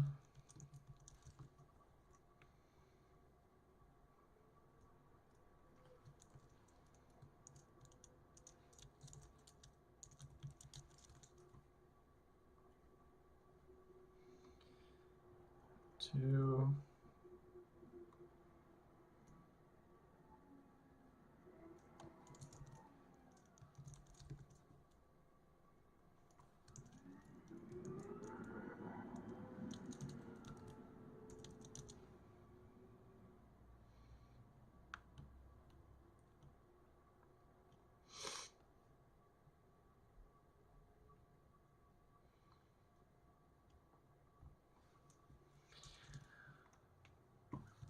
Let me save this.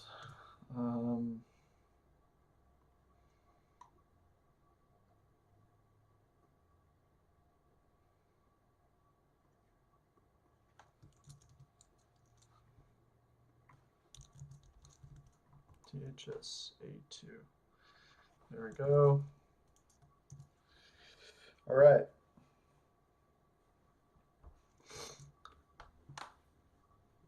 So now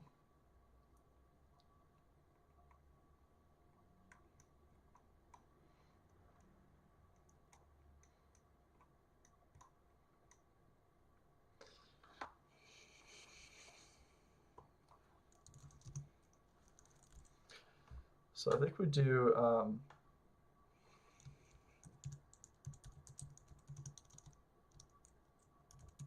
unmodified.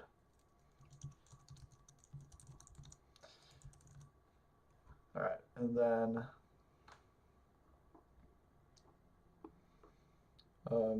let's do these predictions. So I want to start with M1.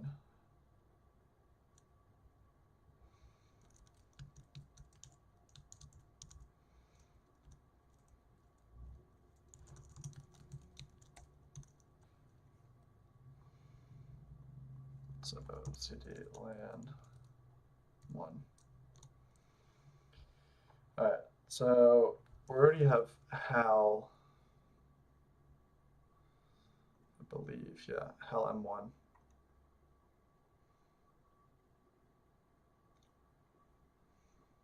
So just clone and reuse that. So we'll add the sequence.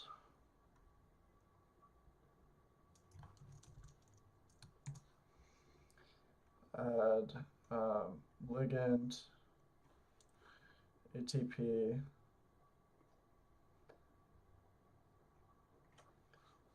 Mg and Cn.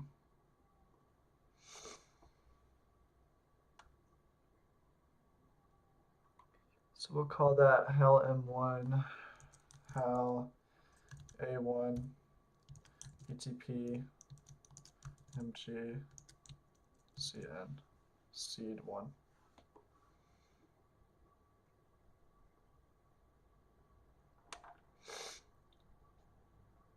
Okay. So we can go to SAC.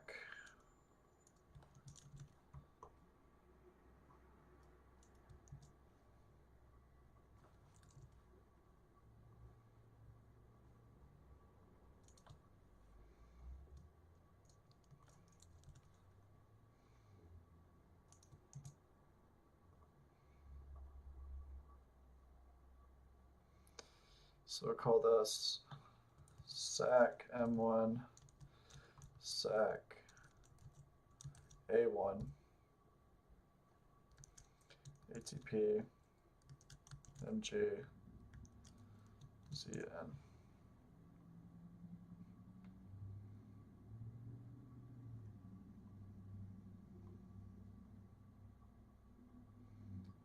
I want capitals. Let's see. So we'll clone and reuse, so the name is consistent. I don't know about this one, so I'm going to skip it.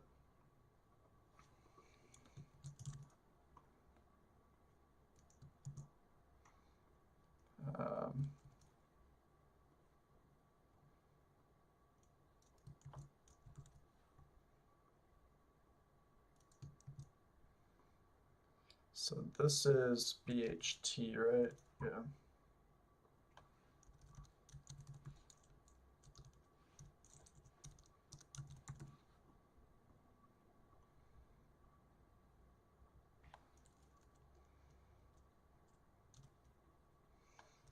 And we can rename this.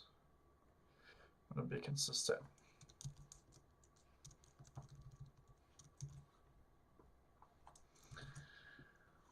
Okay, now we have SMB.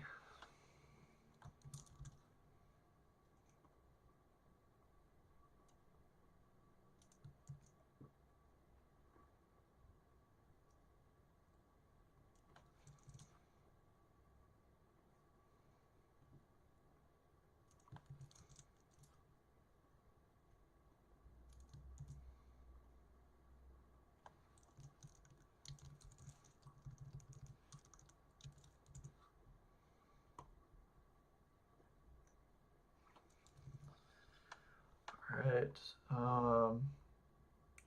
LCH.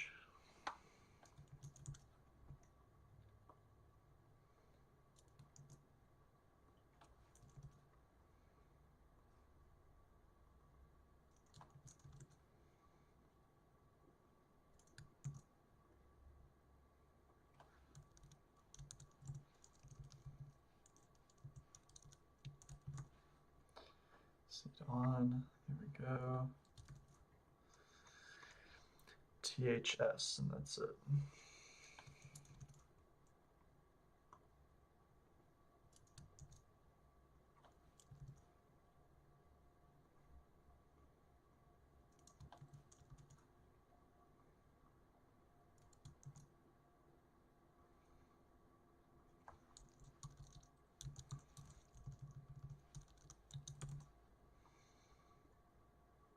Save.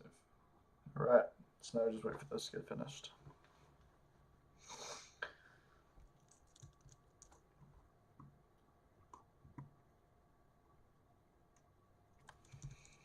So let's try to find information on how M1 is formed.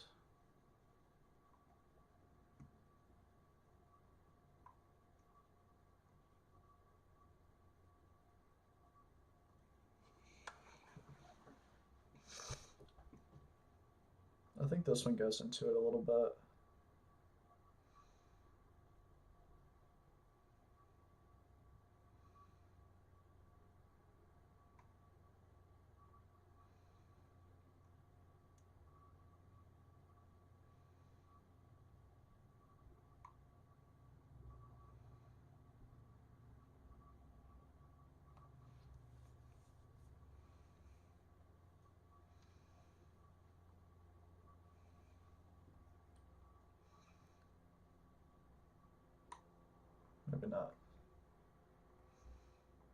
Is there any papers on HAL M1?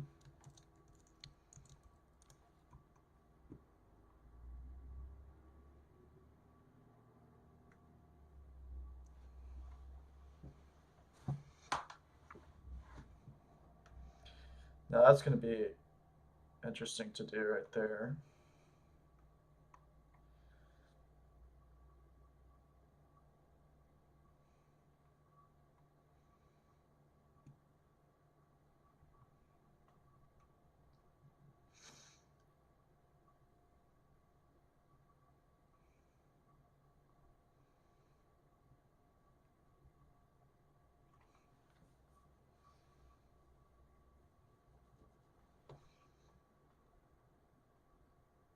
This is the number of dehydrations.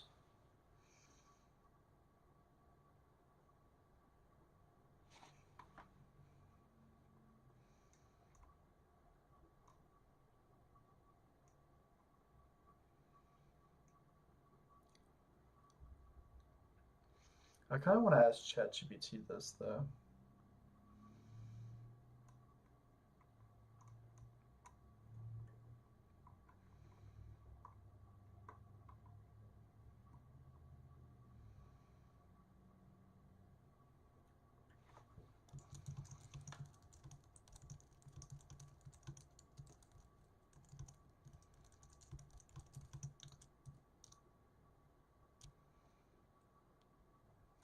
Do this actually.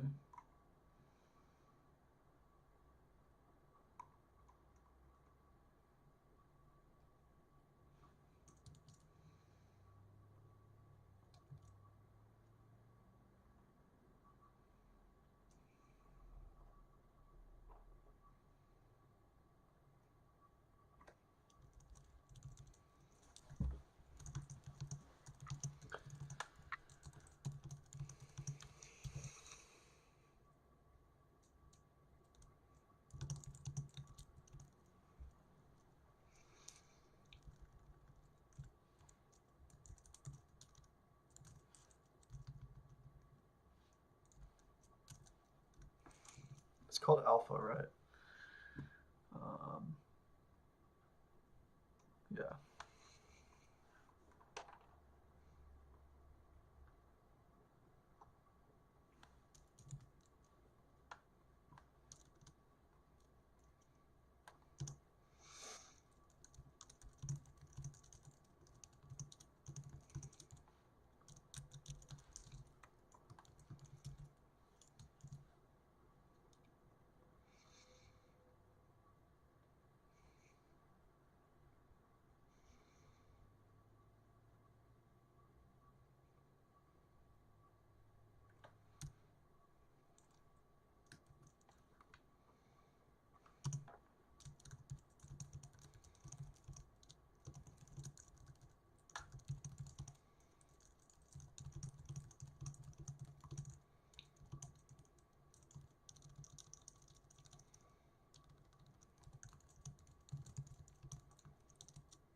Oh, is that a class 1?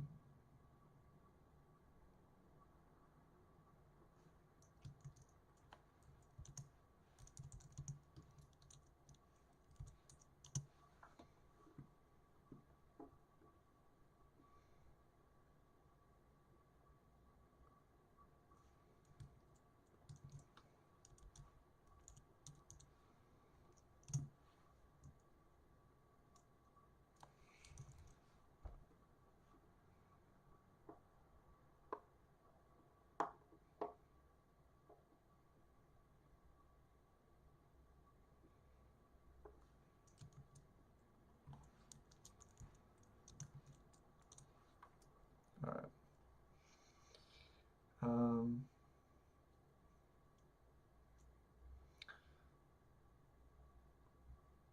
There we go. All right, let's look at these. Whoa.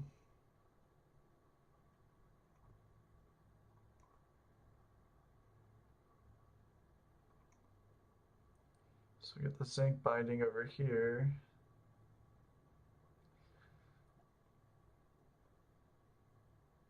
Got that. Lysine is in the active site.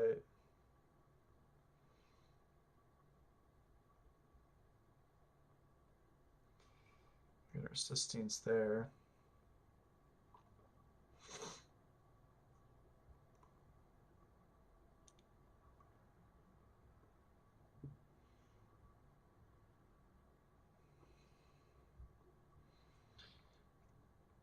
LCH. So let me just download all these first.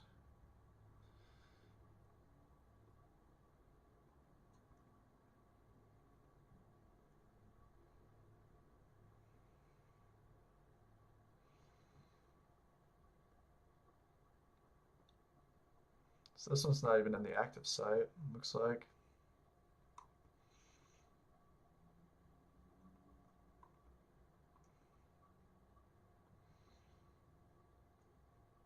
We have a zinc binding site for the M1s.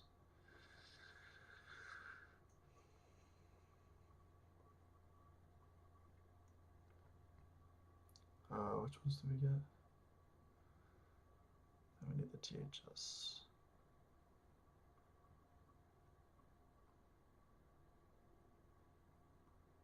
This one too isn't in the active site. It has a pretty high confidence though for this binding right here. The zinc binding.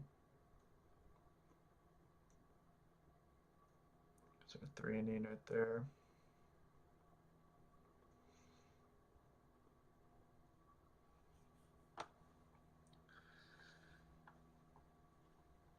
What is kind of cool is how organized this region is.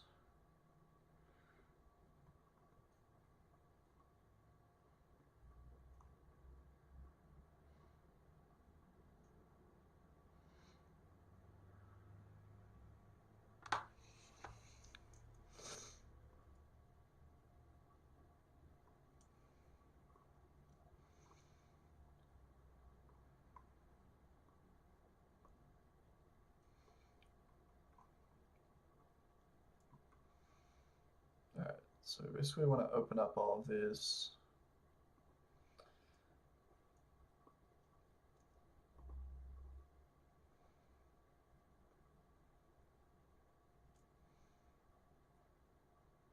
Two, three, four, five, six.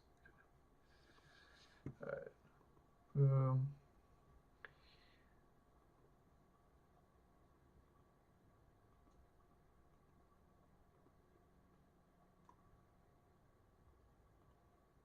Okay.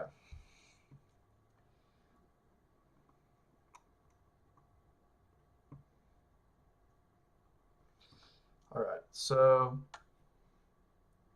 let's look at all of these. So we'll first look at THS.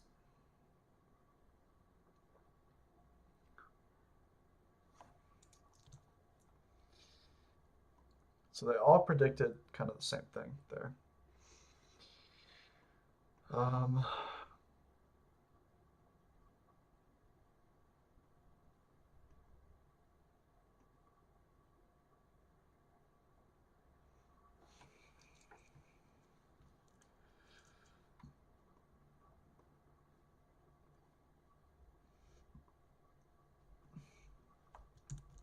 So let's look at the what's supposed to form. C to T.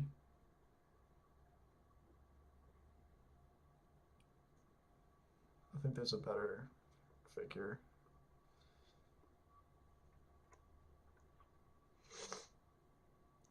This is just 3 rings. There's an E. Where is it? Here. So this is pretty important. What is the 1-letter code for E?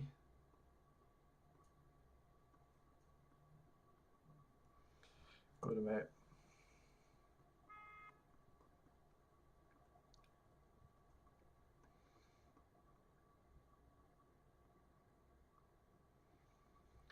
proline there. Oh, I can't see. So there's no histidine there.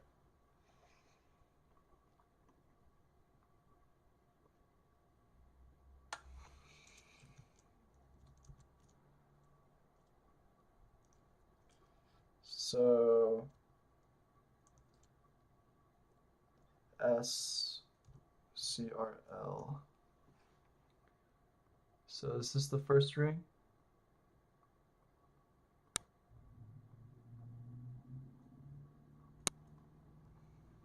So that's all right there.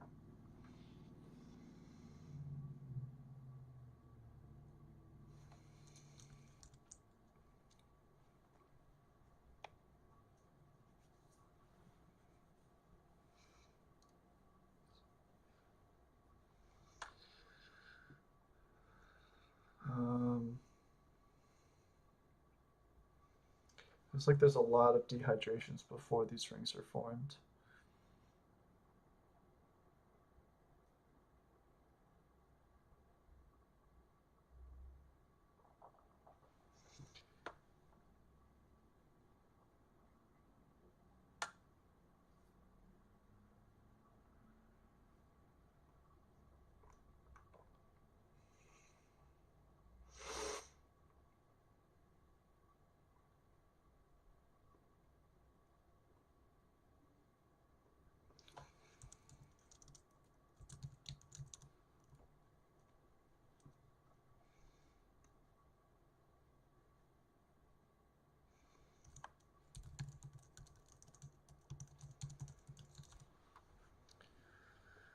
Um,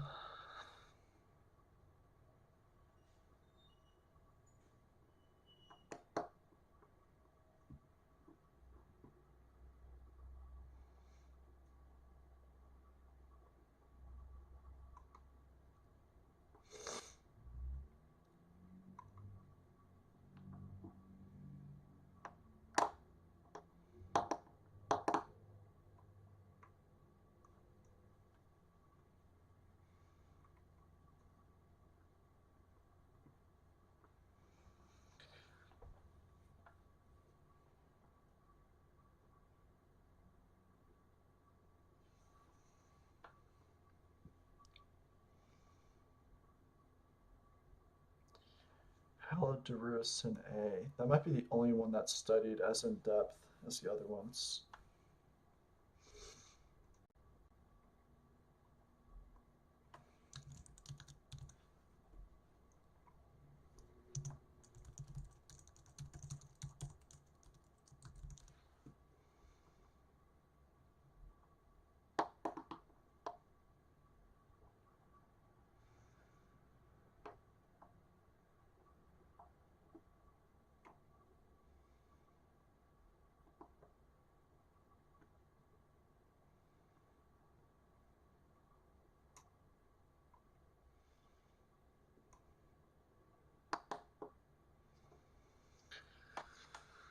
um,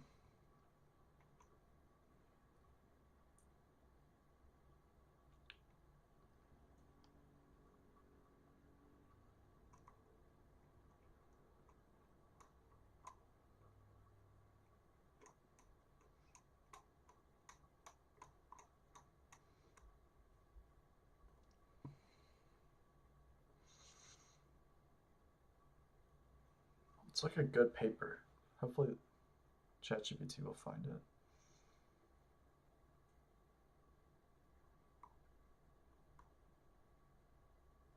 JSTOR.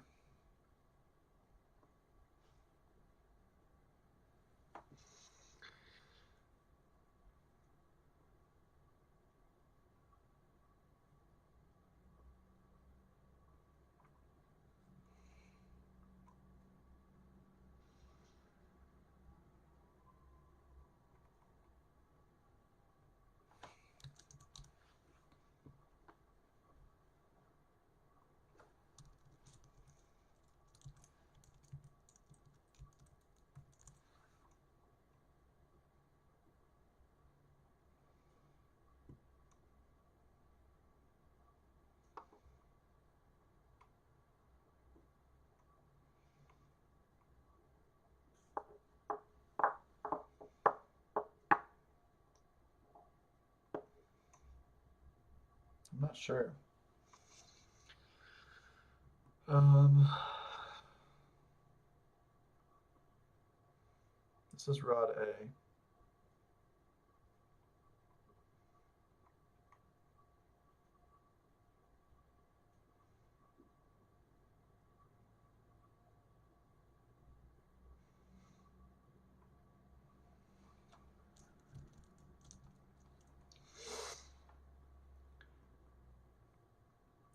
Where's like the SS bond formed?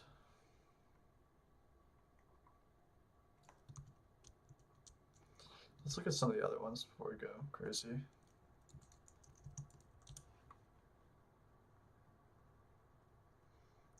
S and B.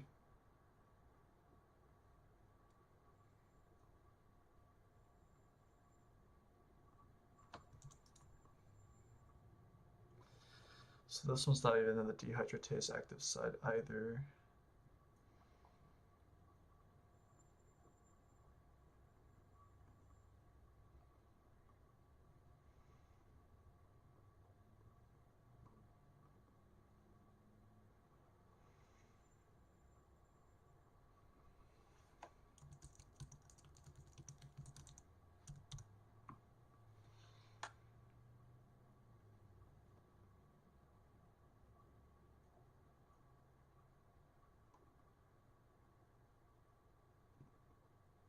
Hmm.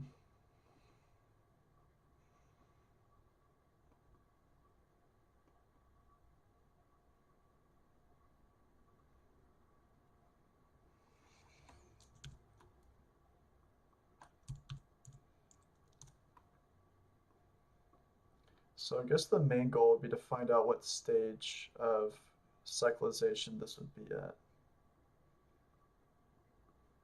To at least speculate on that.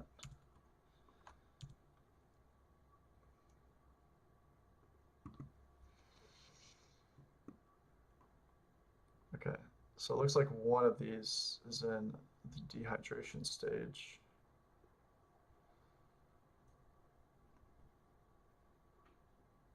They all kind of have the same thing though, with this loop kind of out there. What's this? Is this serine?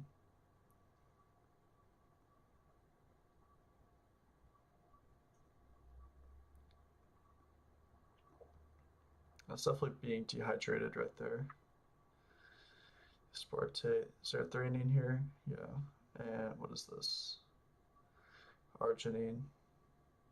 Maybe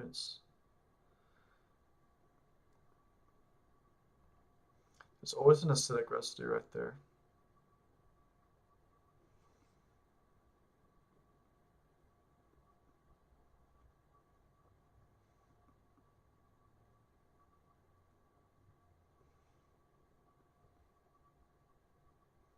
No, arginine isn't acidic, it's basic.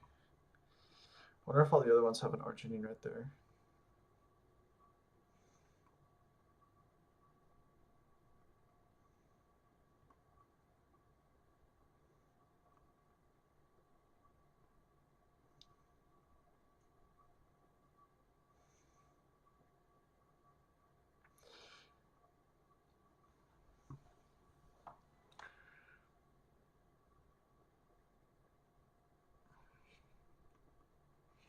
Hmm.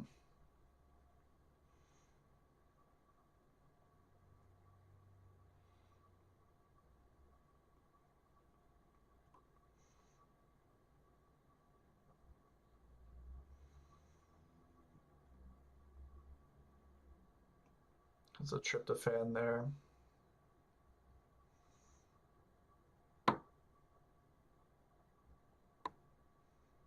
Then there should be like a tyrosine up here, maybe.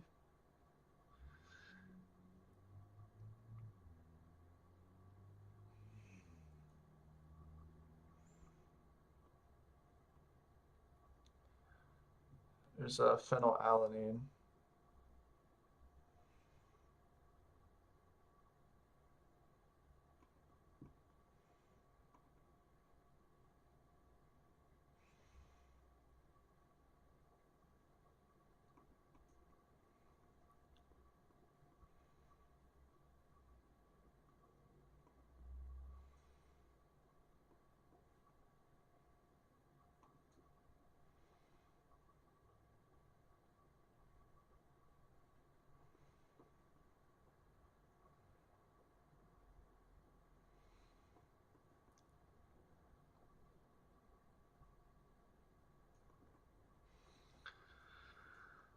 Huh.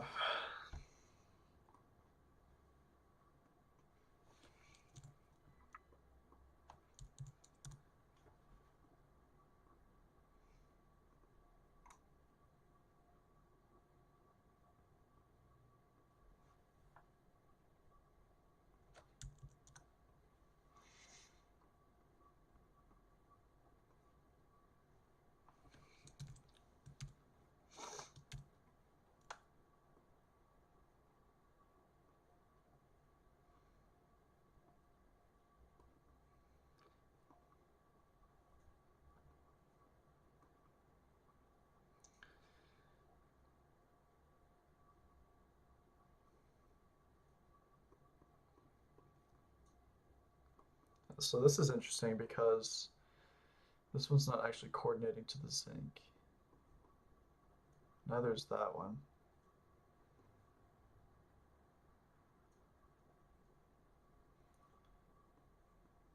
And we actually have the C terminus down here, or the N terminus. No C terminus. So that's kind of interesting, actually.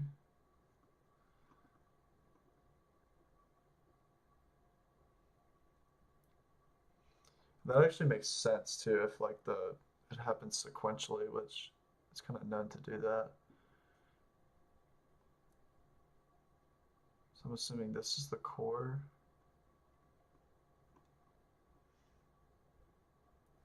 I mean, this already has an SS bond right there.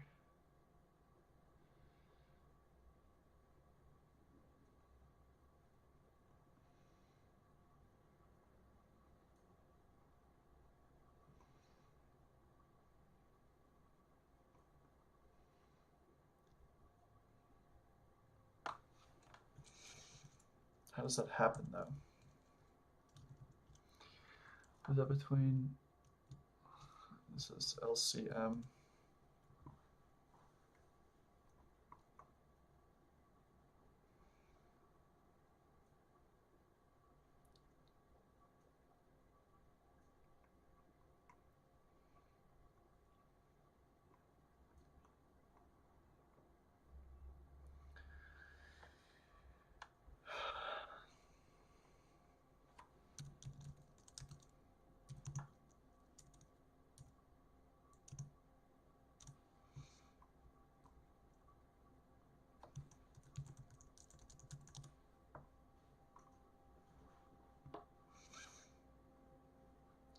Already know about that paper.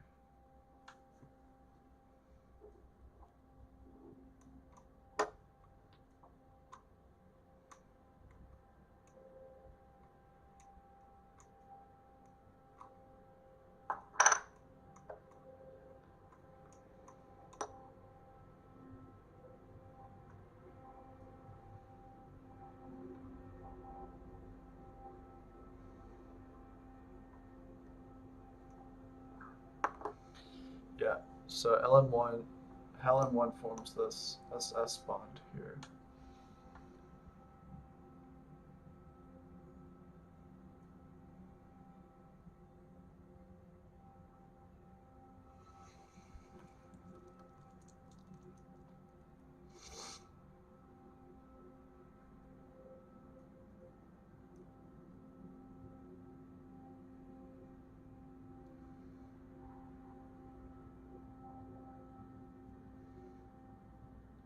So those are the last to form.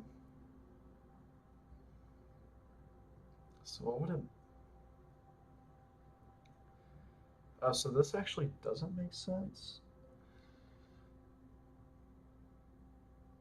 because these should be the last to form.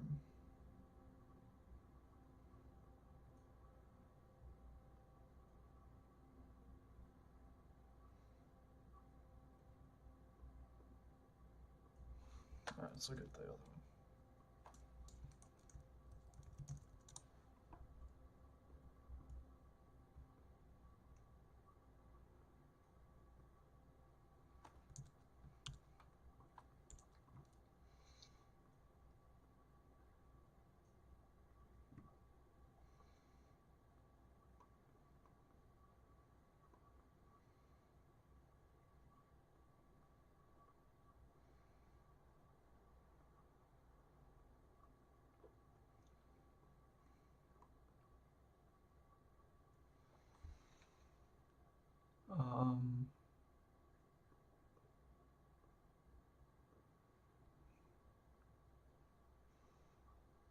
So that could be that. I think that's the cross-link right there, right?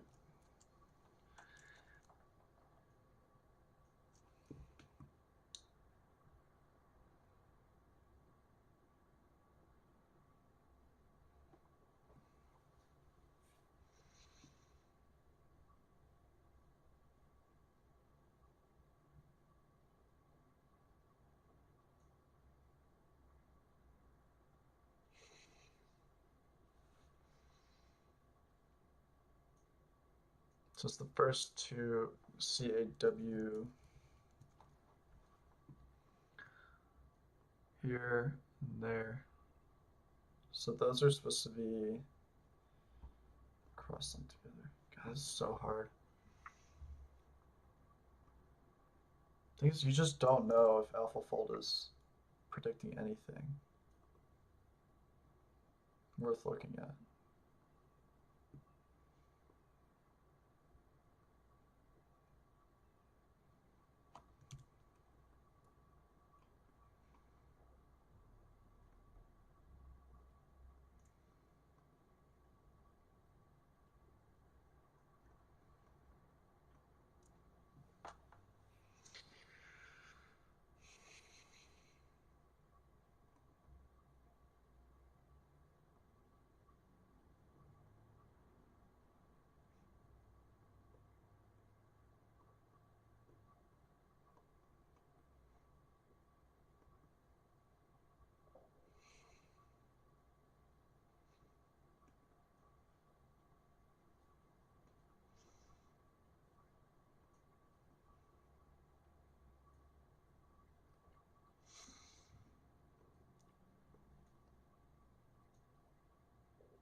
Hmm.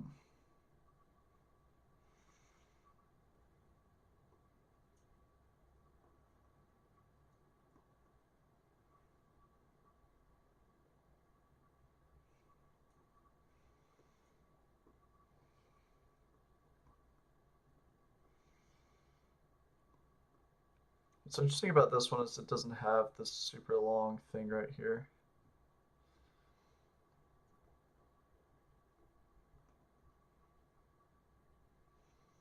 It's a shorter protein, yet it does the same thing.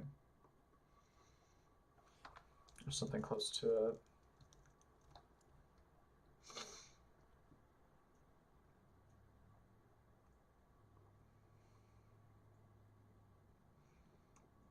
Okay, let's read this.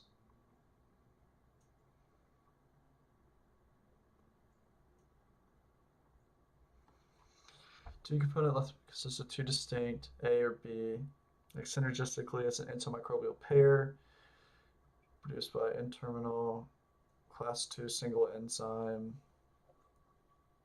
Two component gene after encode 2.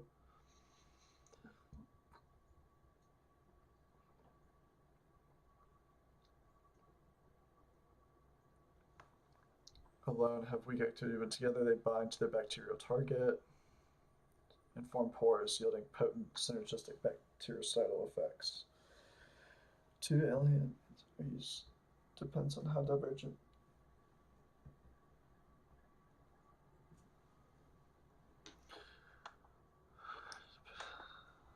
It's not divergent.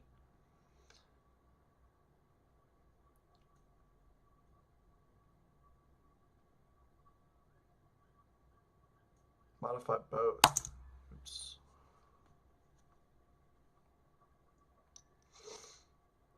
Codes for a single modification that processes both. Ooh. Okay, so is that why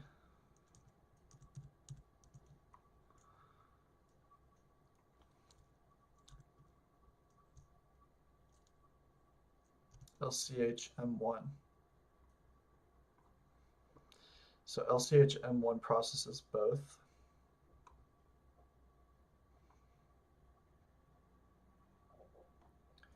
Interesting.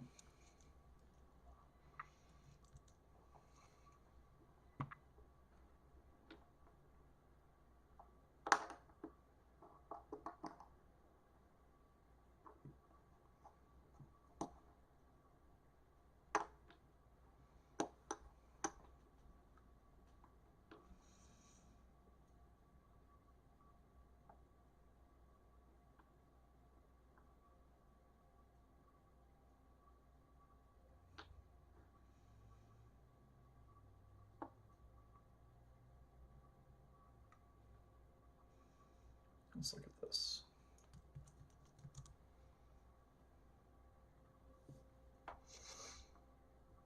Yeah, this is the paper I just looked at.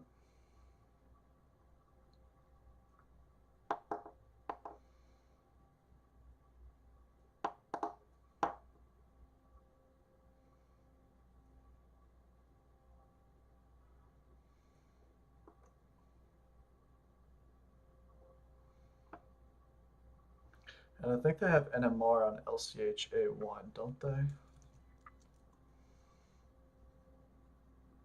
No.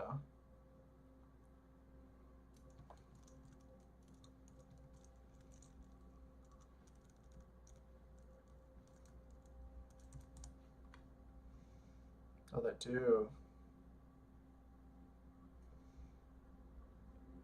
That's interesting.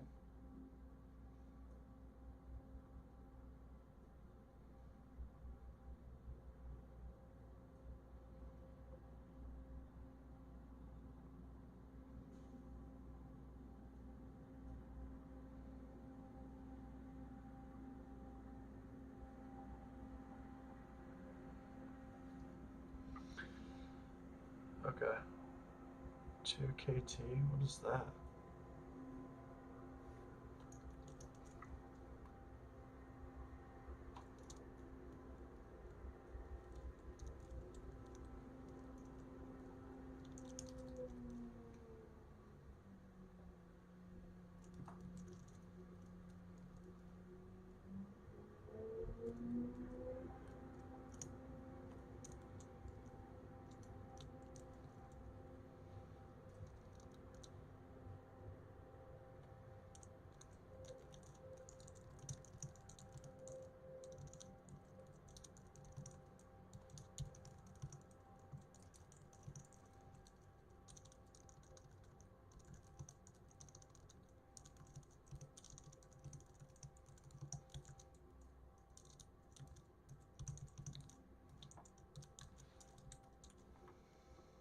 So this should be something we focus on, I think. LCH peptide.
Oh, okay.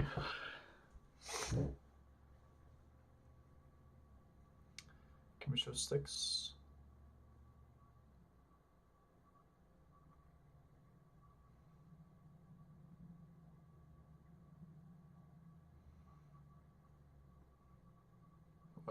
This one's very,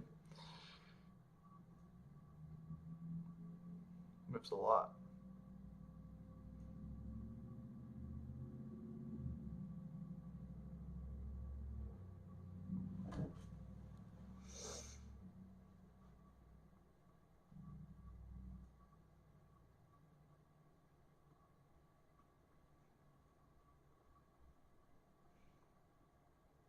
Very disordered.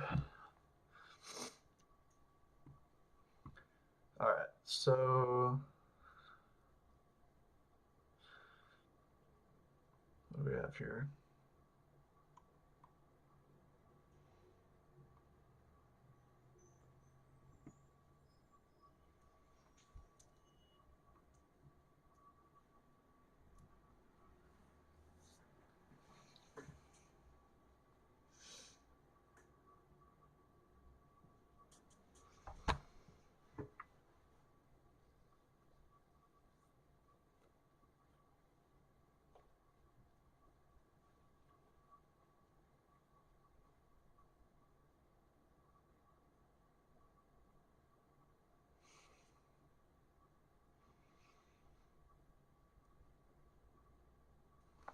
So let's pull up LCH. Oh wait, we didn't even.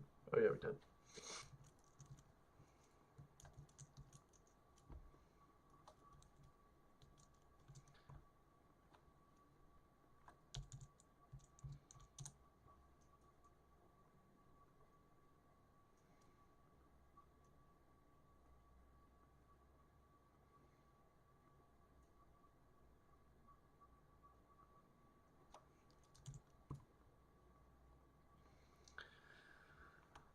Um,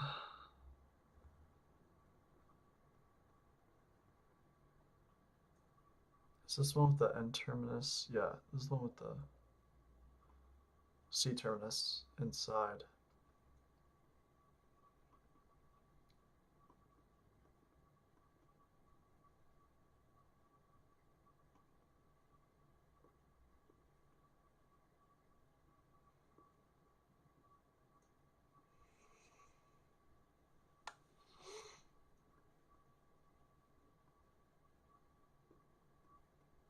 So it's bonded to this. It looks like there is no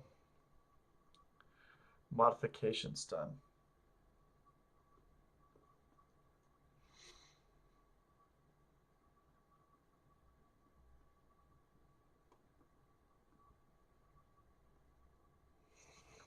All right.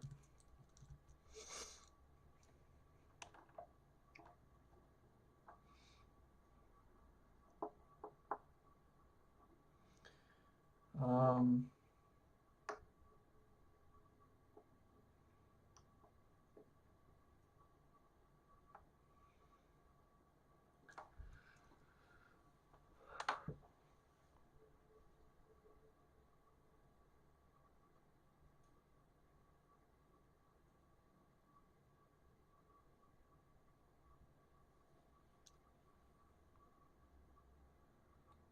so S to C.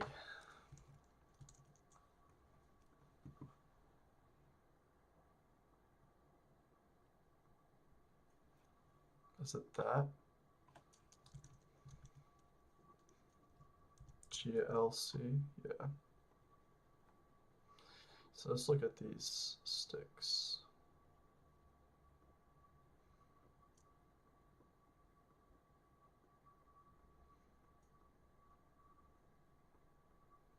So this is B ring.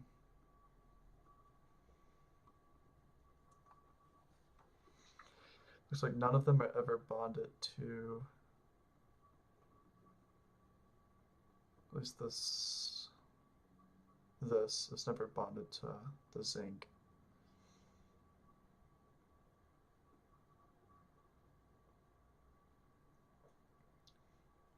This looks like it might already be cyclized here.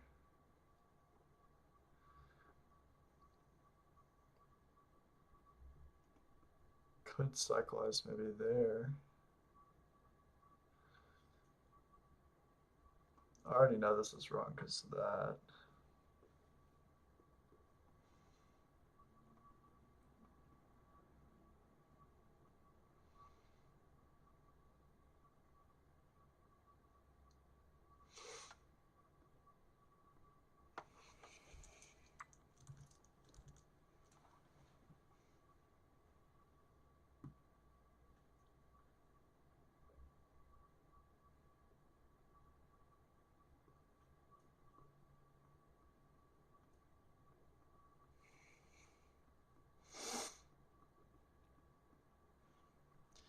The alpha component peptides are typically responsible for binding to the cell wall for initiating antimicrobial bacterial action.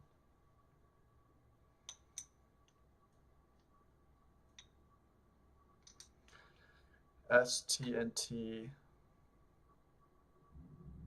the N terminal of the core peptide, which forms the first thioether ring and is involved in docking phosphate moiety to lipid 2. Consistent with this, the first ring A is often near the N terminus and enclosed such motif, for example.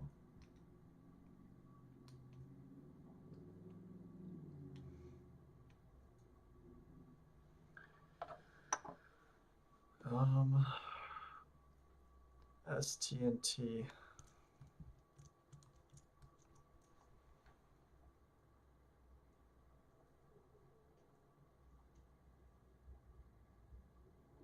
I see that up there.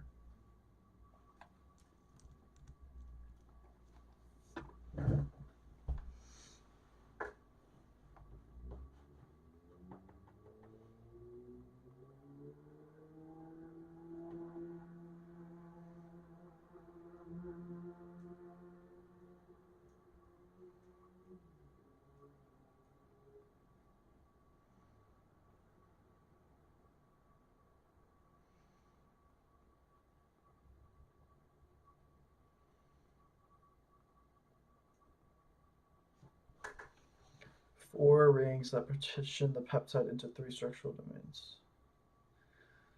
Displays similar principle. It contains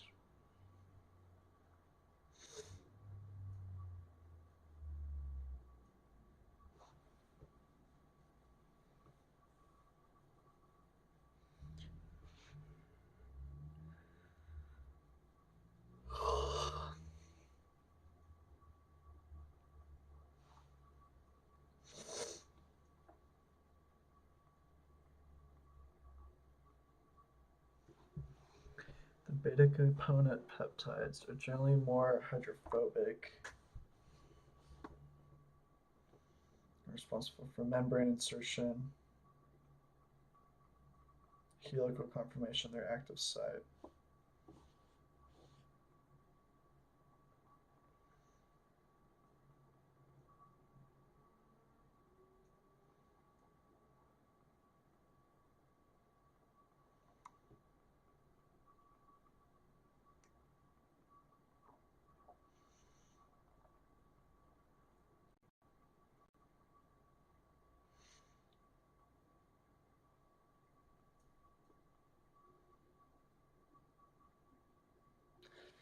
Yeah, that's what I found.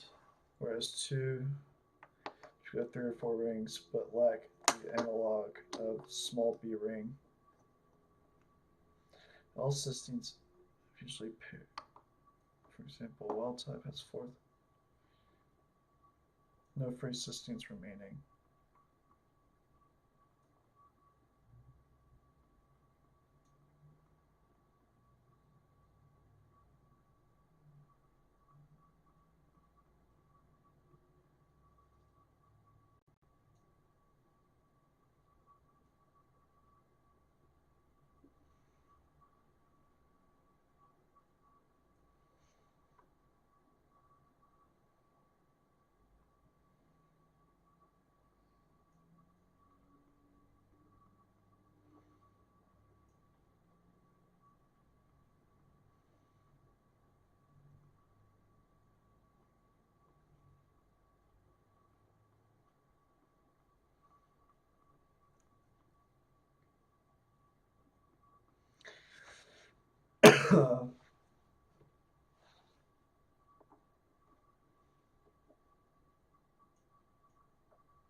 Notable feature is her strictly peptide dependent activity.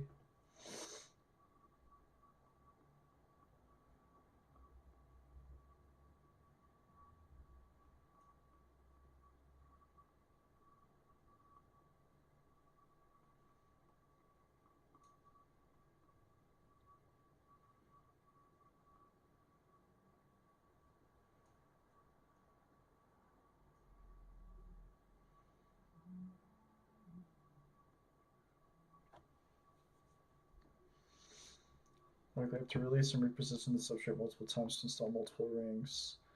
The enzyme's architecture may accommodate this through flexible linkers between domains and perhaps transient dimerization or multi. Yeah.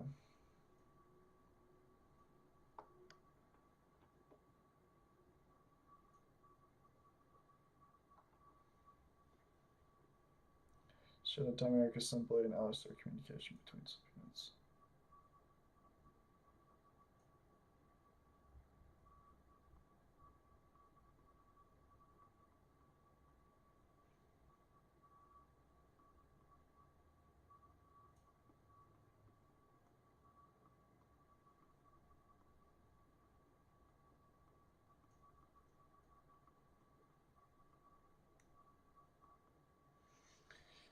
So it's possible there's a dimer.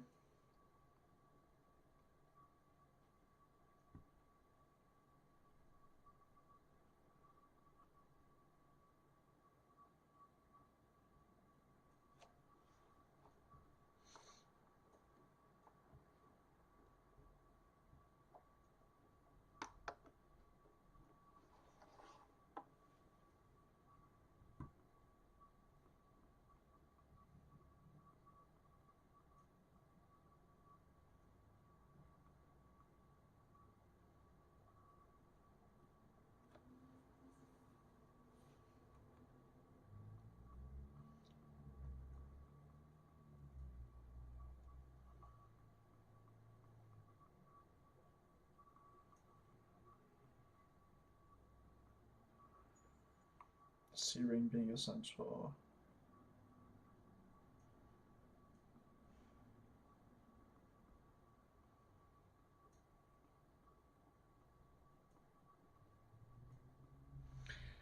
LTN LTM1. I couldn't find.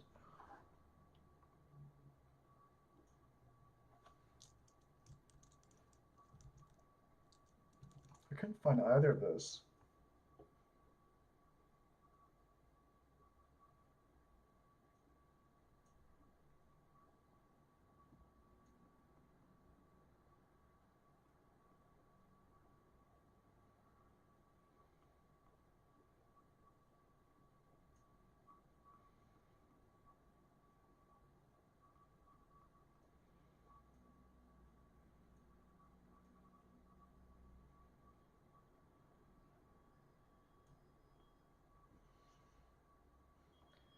Is that required?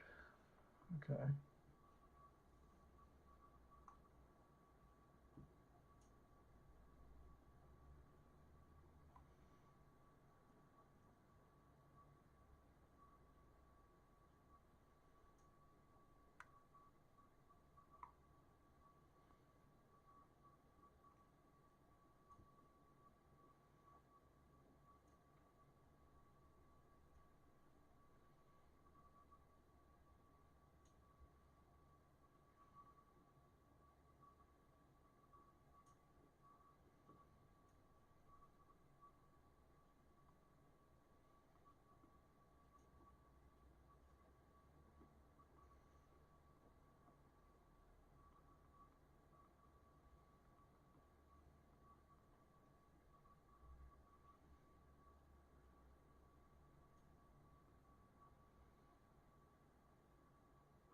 Consists of the common thing noted above.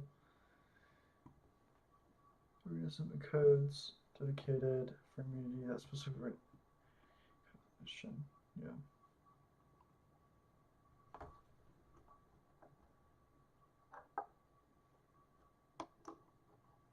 Okay, so now I'm going to ask it, what would you say is the most consistent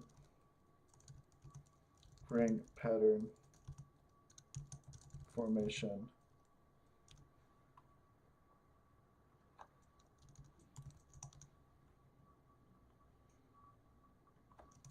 across homologs?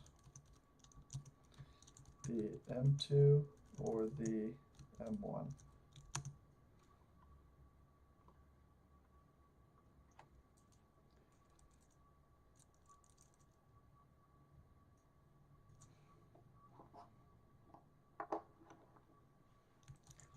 The most consistent one, or let's ask it, would the most consistent one be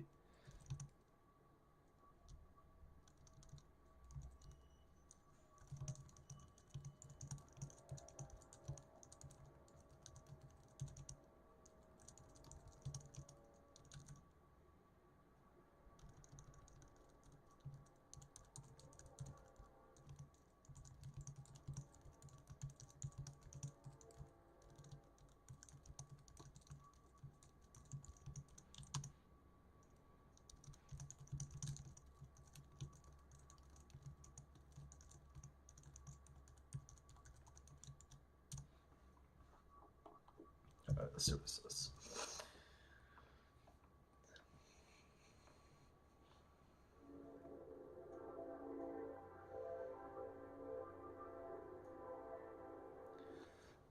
Oh,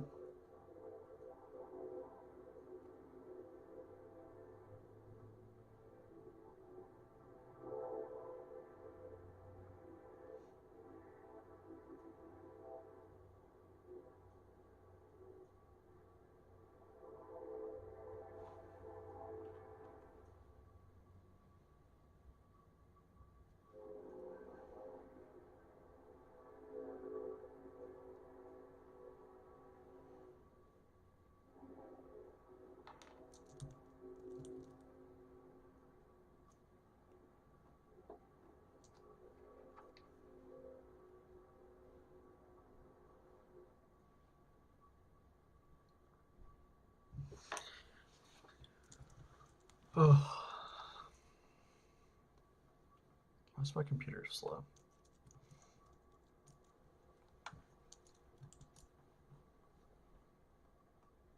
It's tough, man.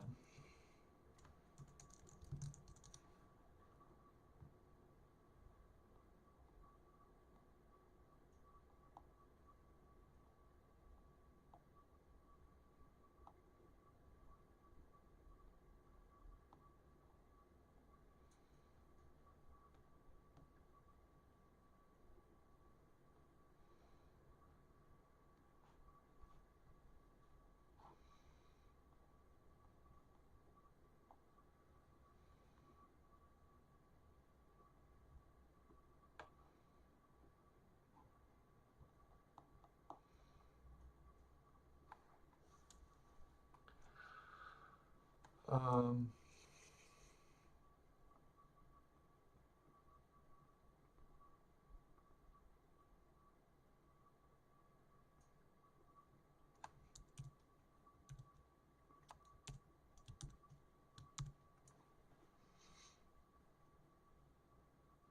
BHT here doesn't even form an A ring. Seems like the B ring definitely forms though, and the CD ring.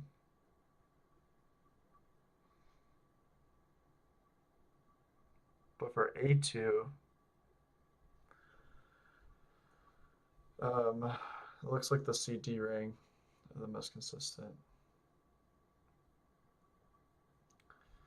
So I guess we need to focus on the B ring.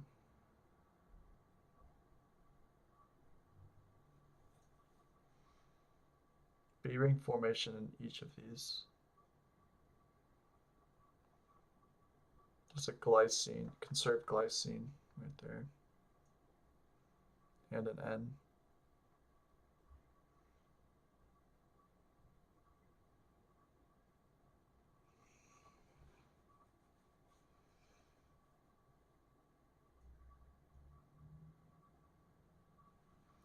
It seems like there's a tryptophan and tyrosine in the mix too.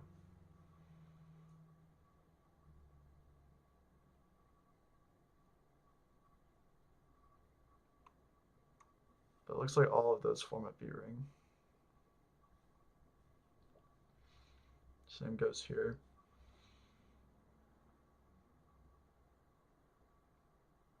Very consistent.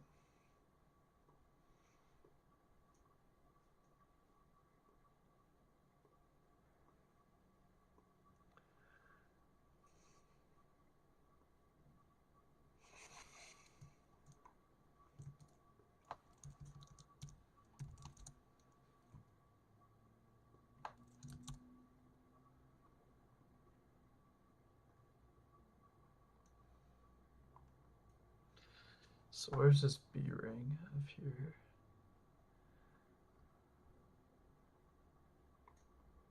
Hmm.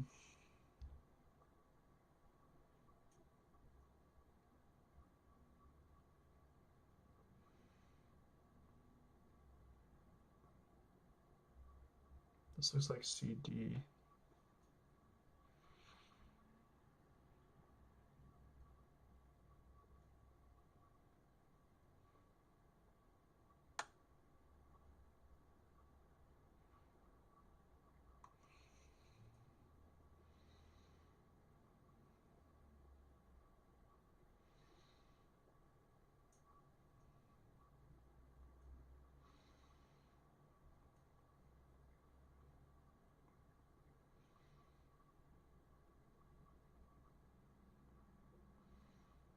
I don't think it's the right one.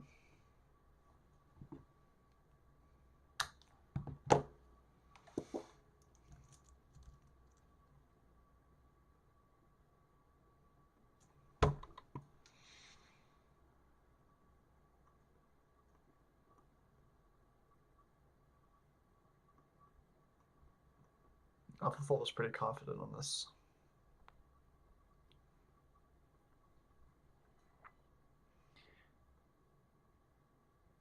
So that's B ring.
That's it, right, for BHT? I say we start doing some predictions with modifications.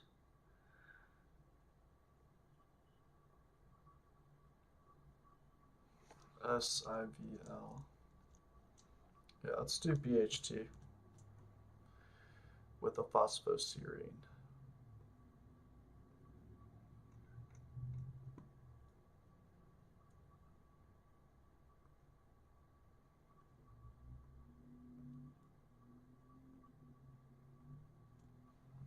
So it'd be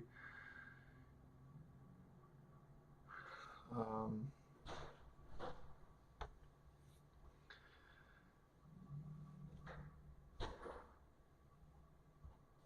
SIV.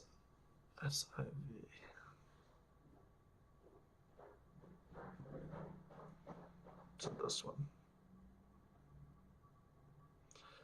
I'll change this to ADP.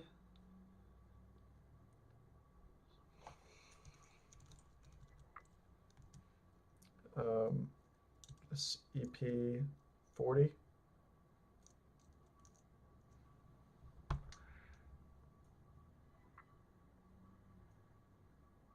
Yeah, that's right.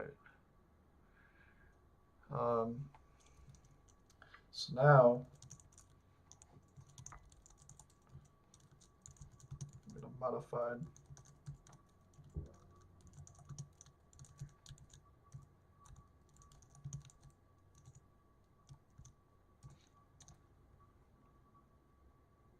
oh shoot. Goes in there.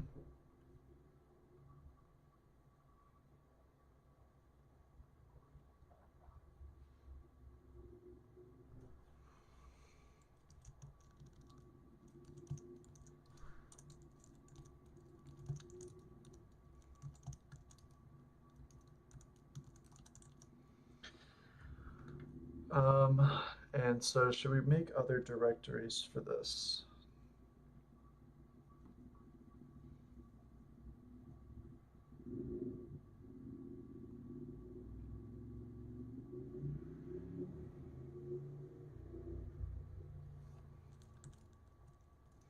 Do we do BHT maybe?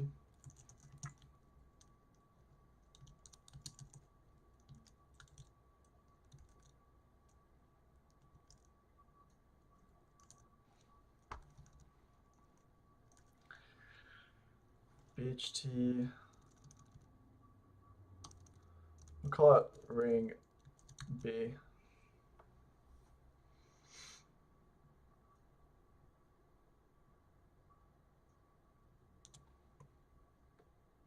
Yeah, we'll just put it in there.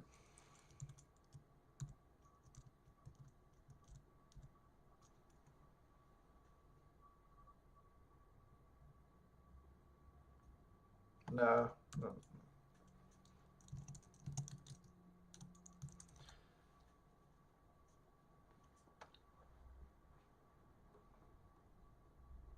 We'll just call it BH2.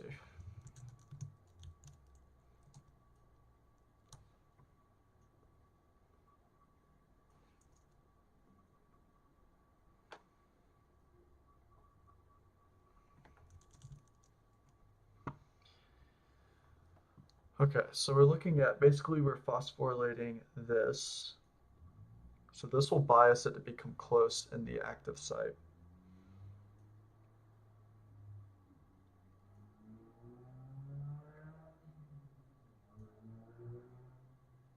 And maybe we'll see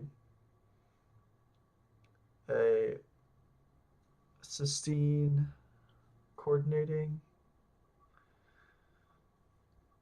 We could do this also.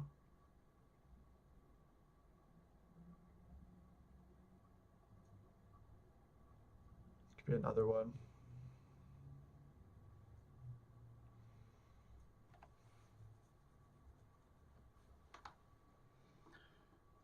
We can do the residues around ring B, most immediate ones. What did ChatGPT say? So thinking.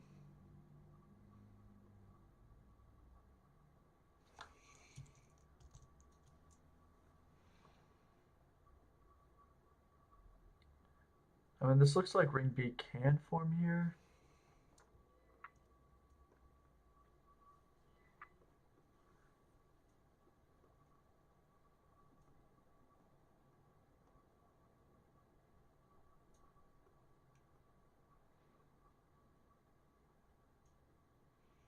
There's no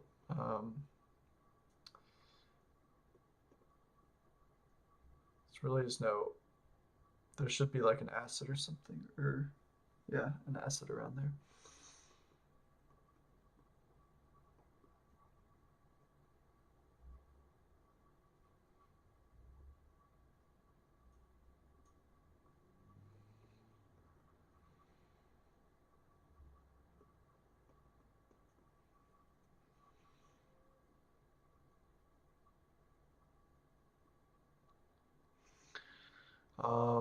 Does BHT have a ring A?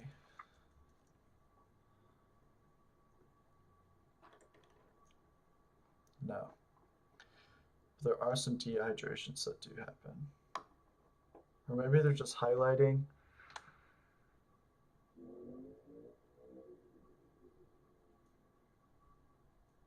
The T and S residues, that could be that. Why are these underlined?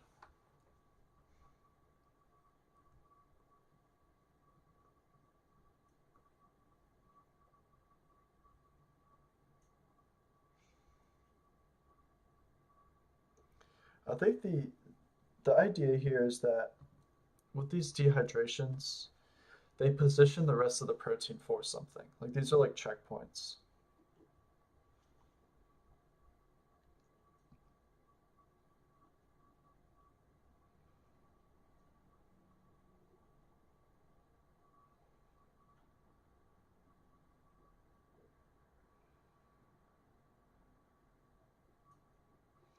And so maybe the trick is like, because it'll dehydrate, you know, and it'll do its thing, and then it'll stop, and then it'll come undone. But then the next time it binds, it'll be dehydrated, and but it will bind the same way, unless in solution the rings form. But I doubt it because there's a consistent way they do form.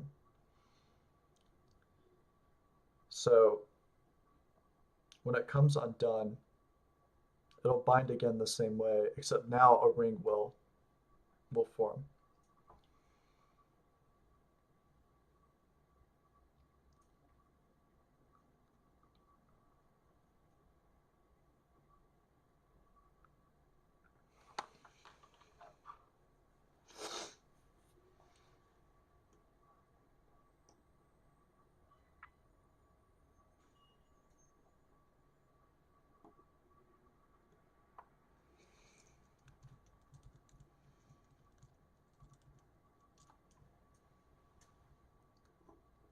All right, come on, you should be done now. There we go.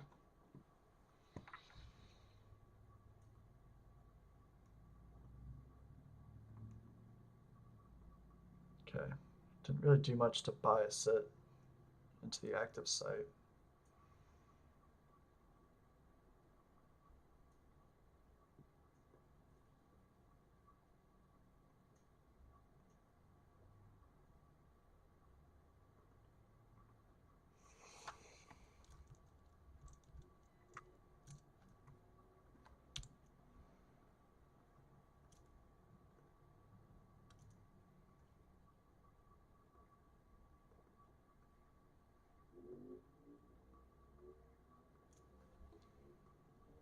Modified BHT.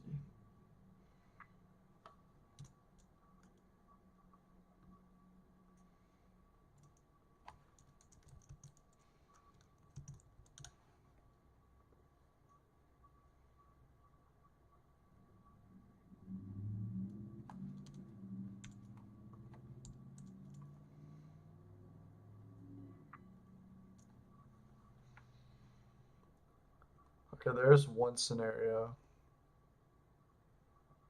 The purple, maybe.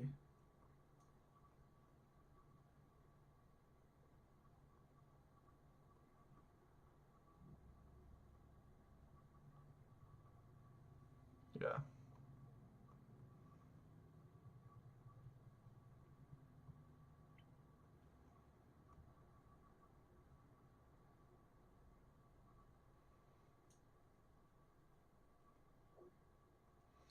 And so this is supposed to go with that over there.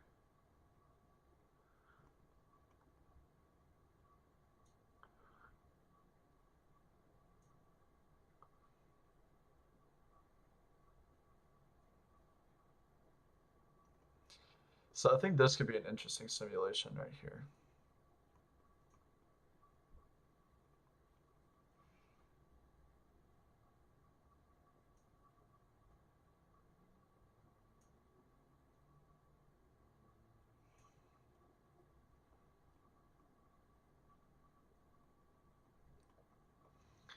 So there's like a huge space for ring B to form in here.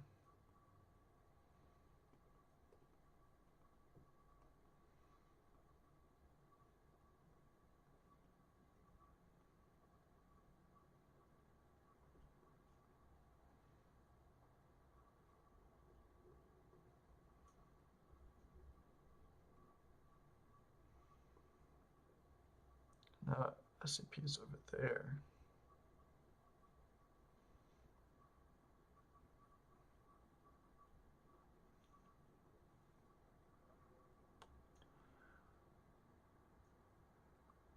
They're very far away from each other.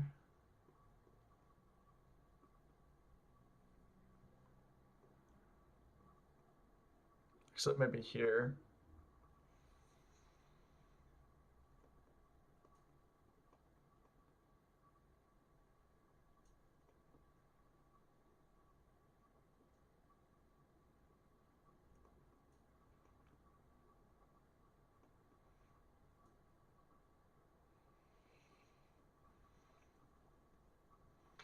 Yeah, I think this is the most catalytically competent situation right here.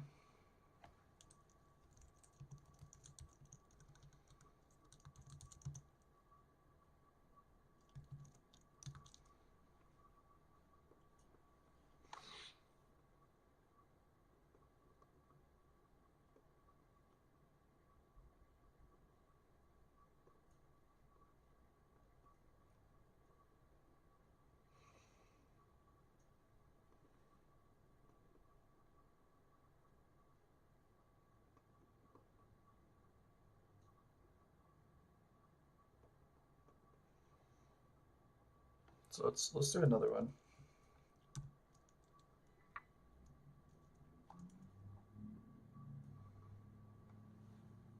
So is that BHT?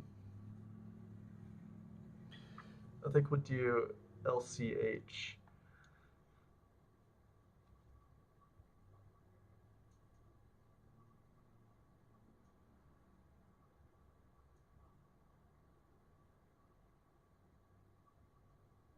we could do SBM, SMB.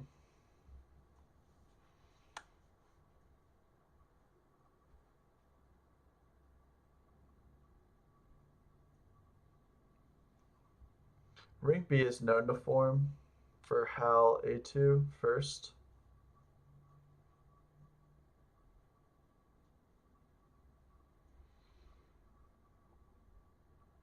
Which honestly, I think that kind of makes sense because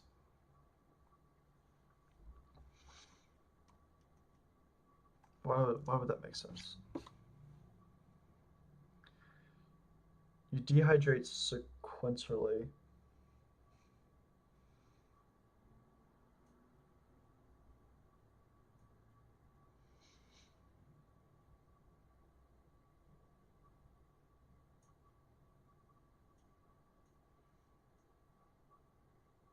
And then when ring A needs to get dehydrated,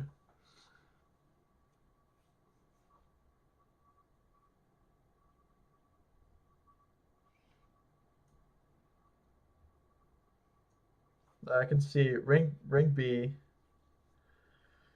and then in that happening, ring A would form because it's already dehydrated. And then that CD go together in the cyclase domain.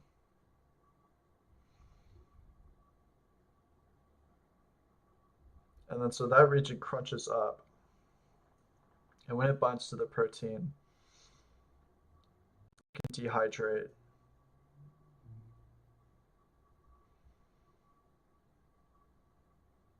That's my idea anyway.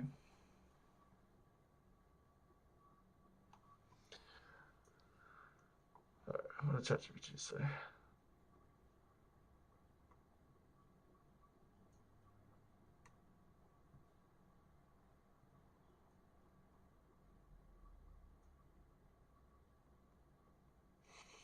All right.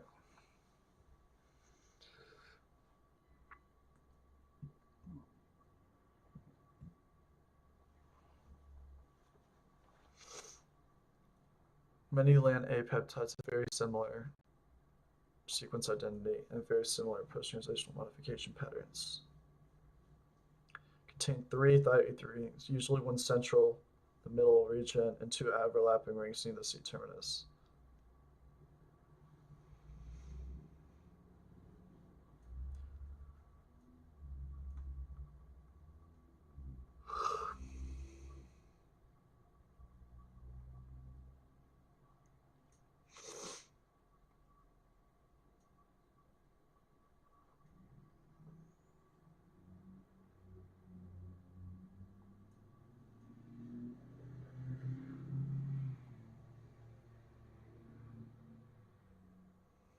May form spontaneously.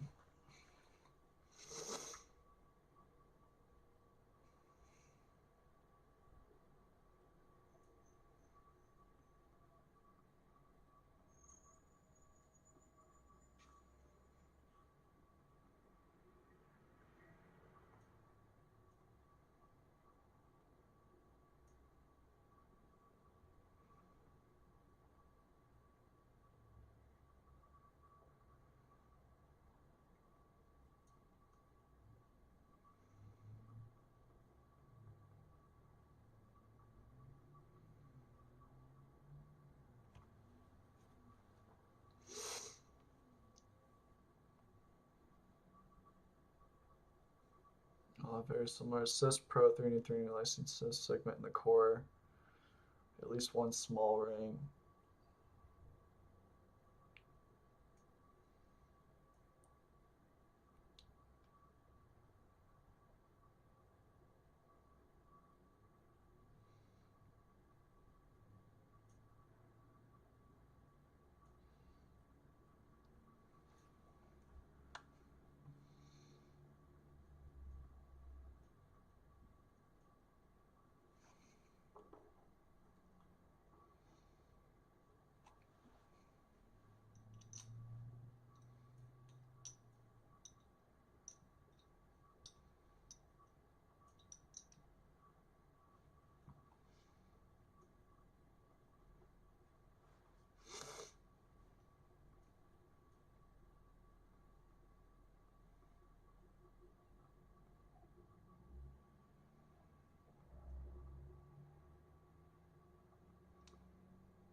but share a common functional theme, forming.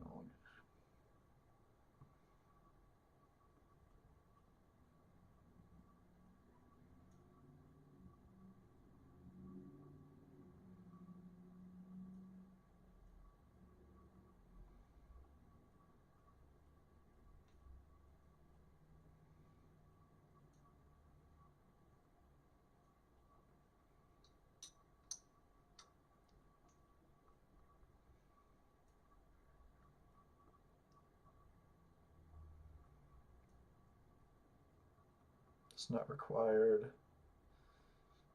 Context.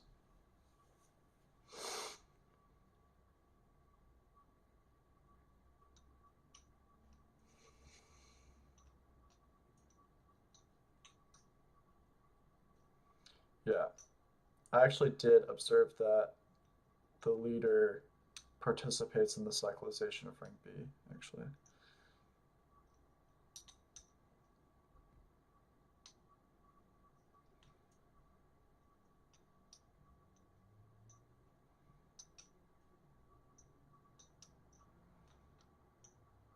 That checks out.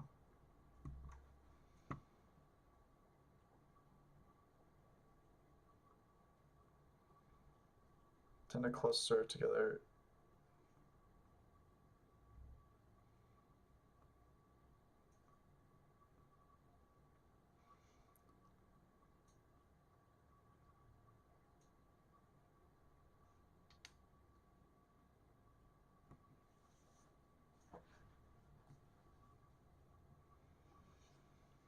Greater specificity, likely because are less conserved and their leaders.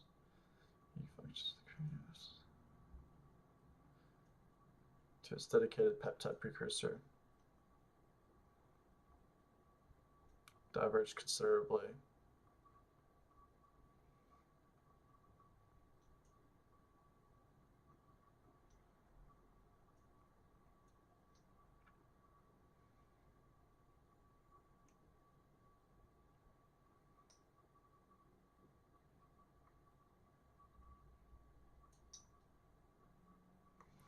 So give me your final assessment.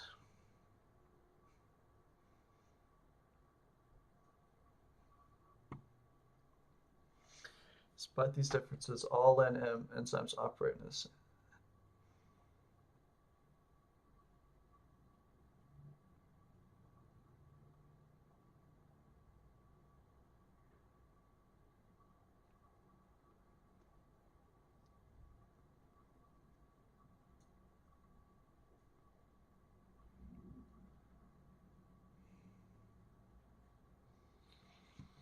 One influences the other while.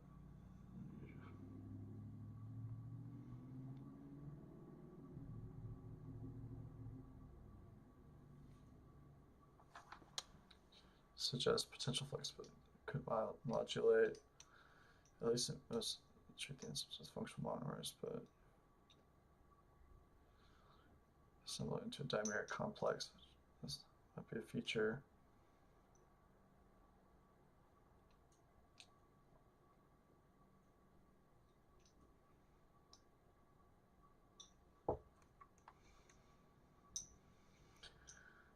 Uh,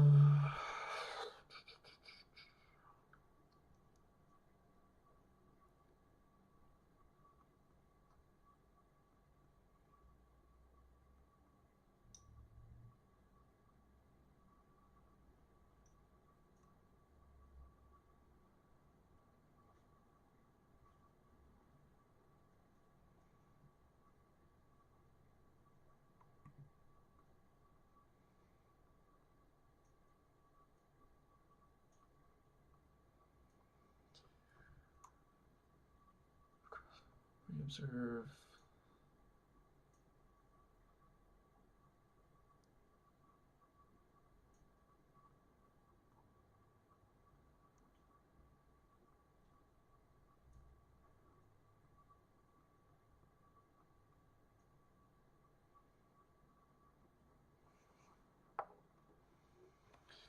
So, what is your final verdict?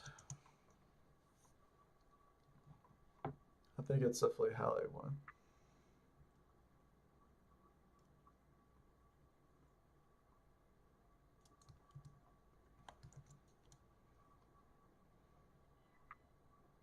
Don't do research on this. That's what I thought.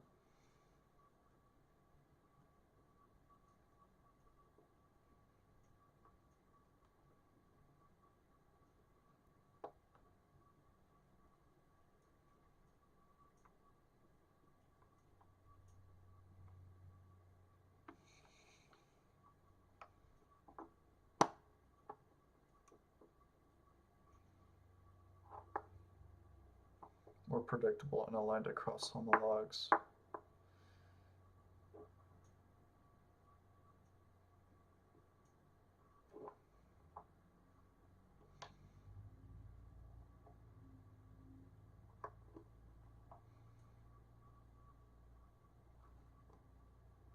Oh, can you make disulfide bonds with alpha fold?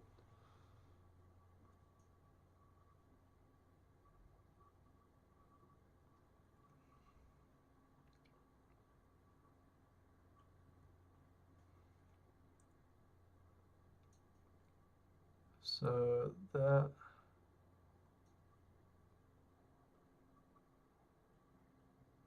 I don't think so actually.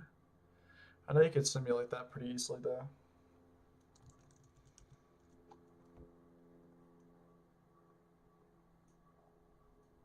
So that's nice.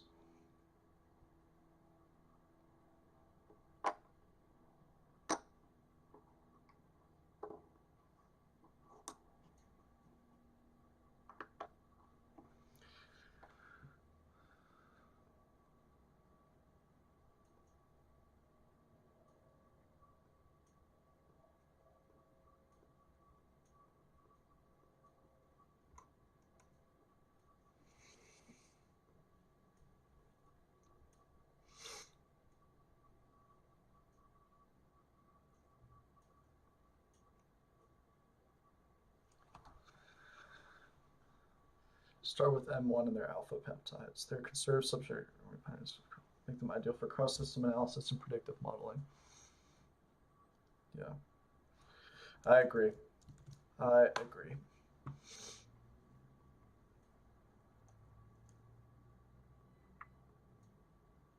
Oops, I don't want to show my email.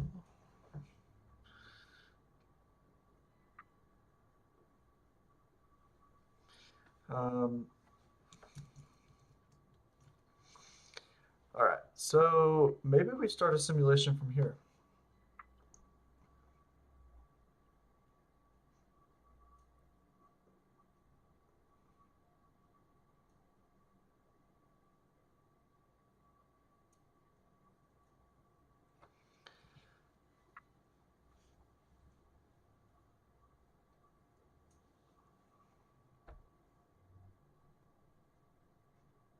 So all of these would have been dehydrated already.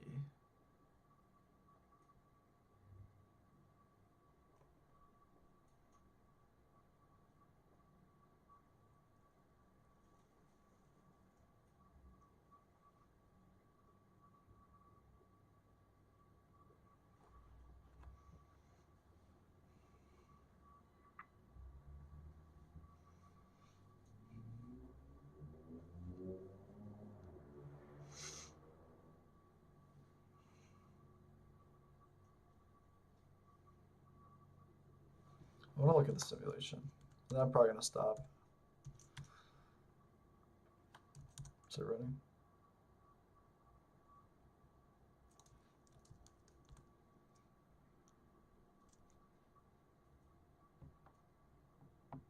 Yeah.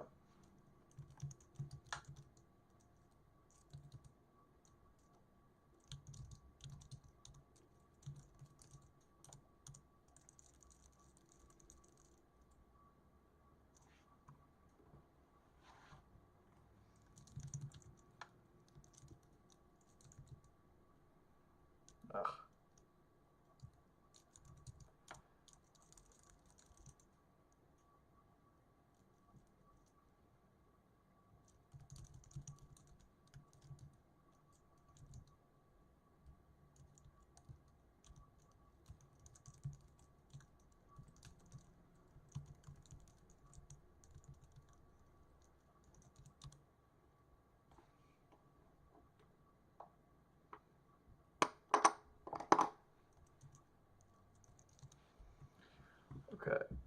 my hypothesis is correct, ring A should begin to form sometime soon.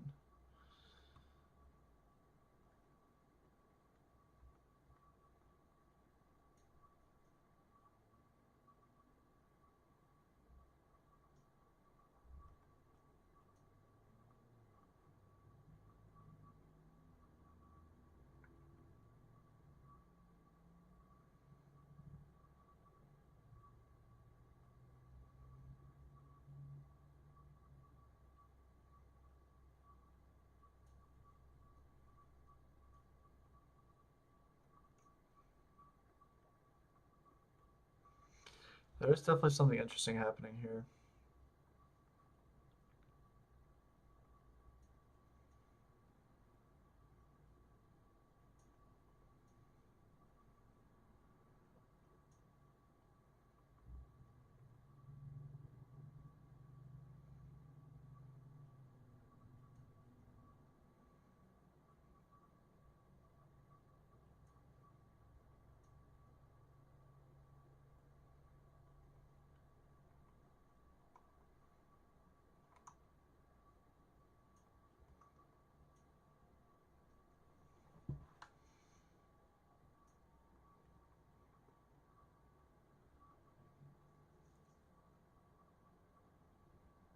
Very hydrophobic rings. There's a very hydrophobic pocket, so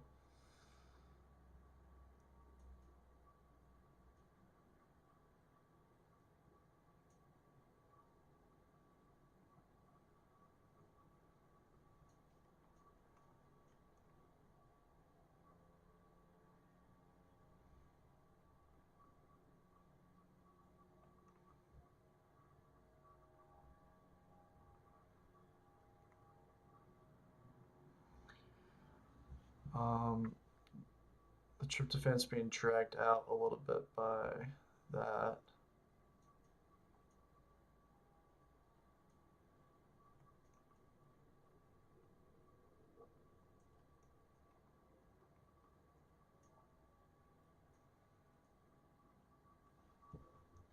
Now it's just a matter of this can do the job.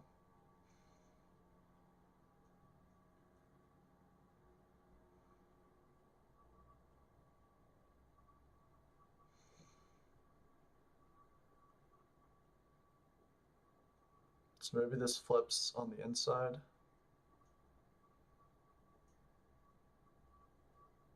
I don't know what's gonna happen, honestly.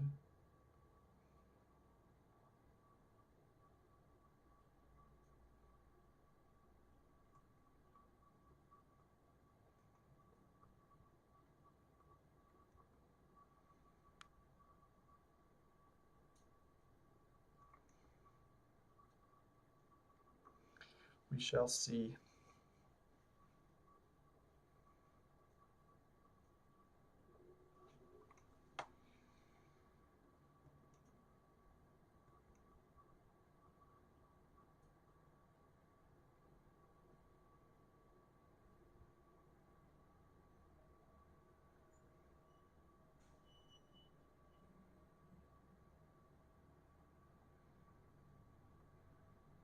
And I think this residue right here is what deprotonates the cysteine.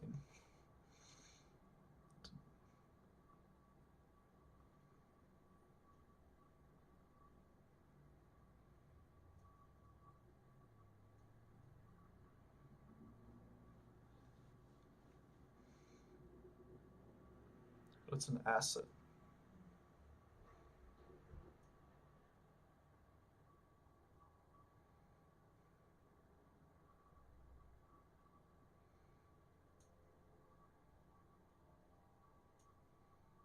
I guess it could be this. We'll see.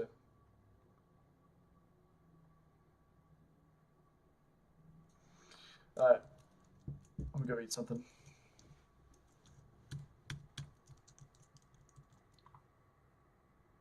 Why can't I move? Alright, peace out.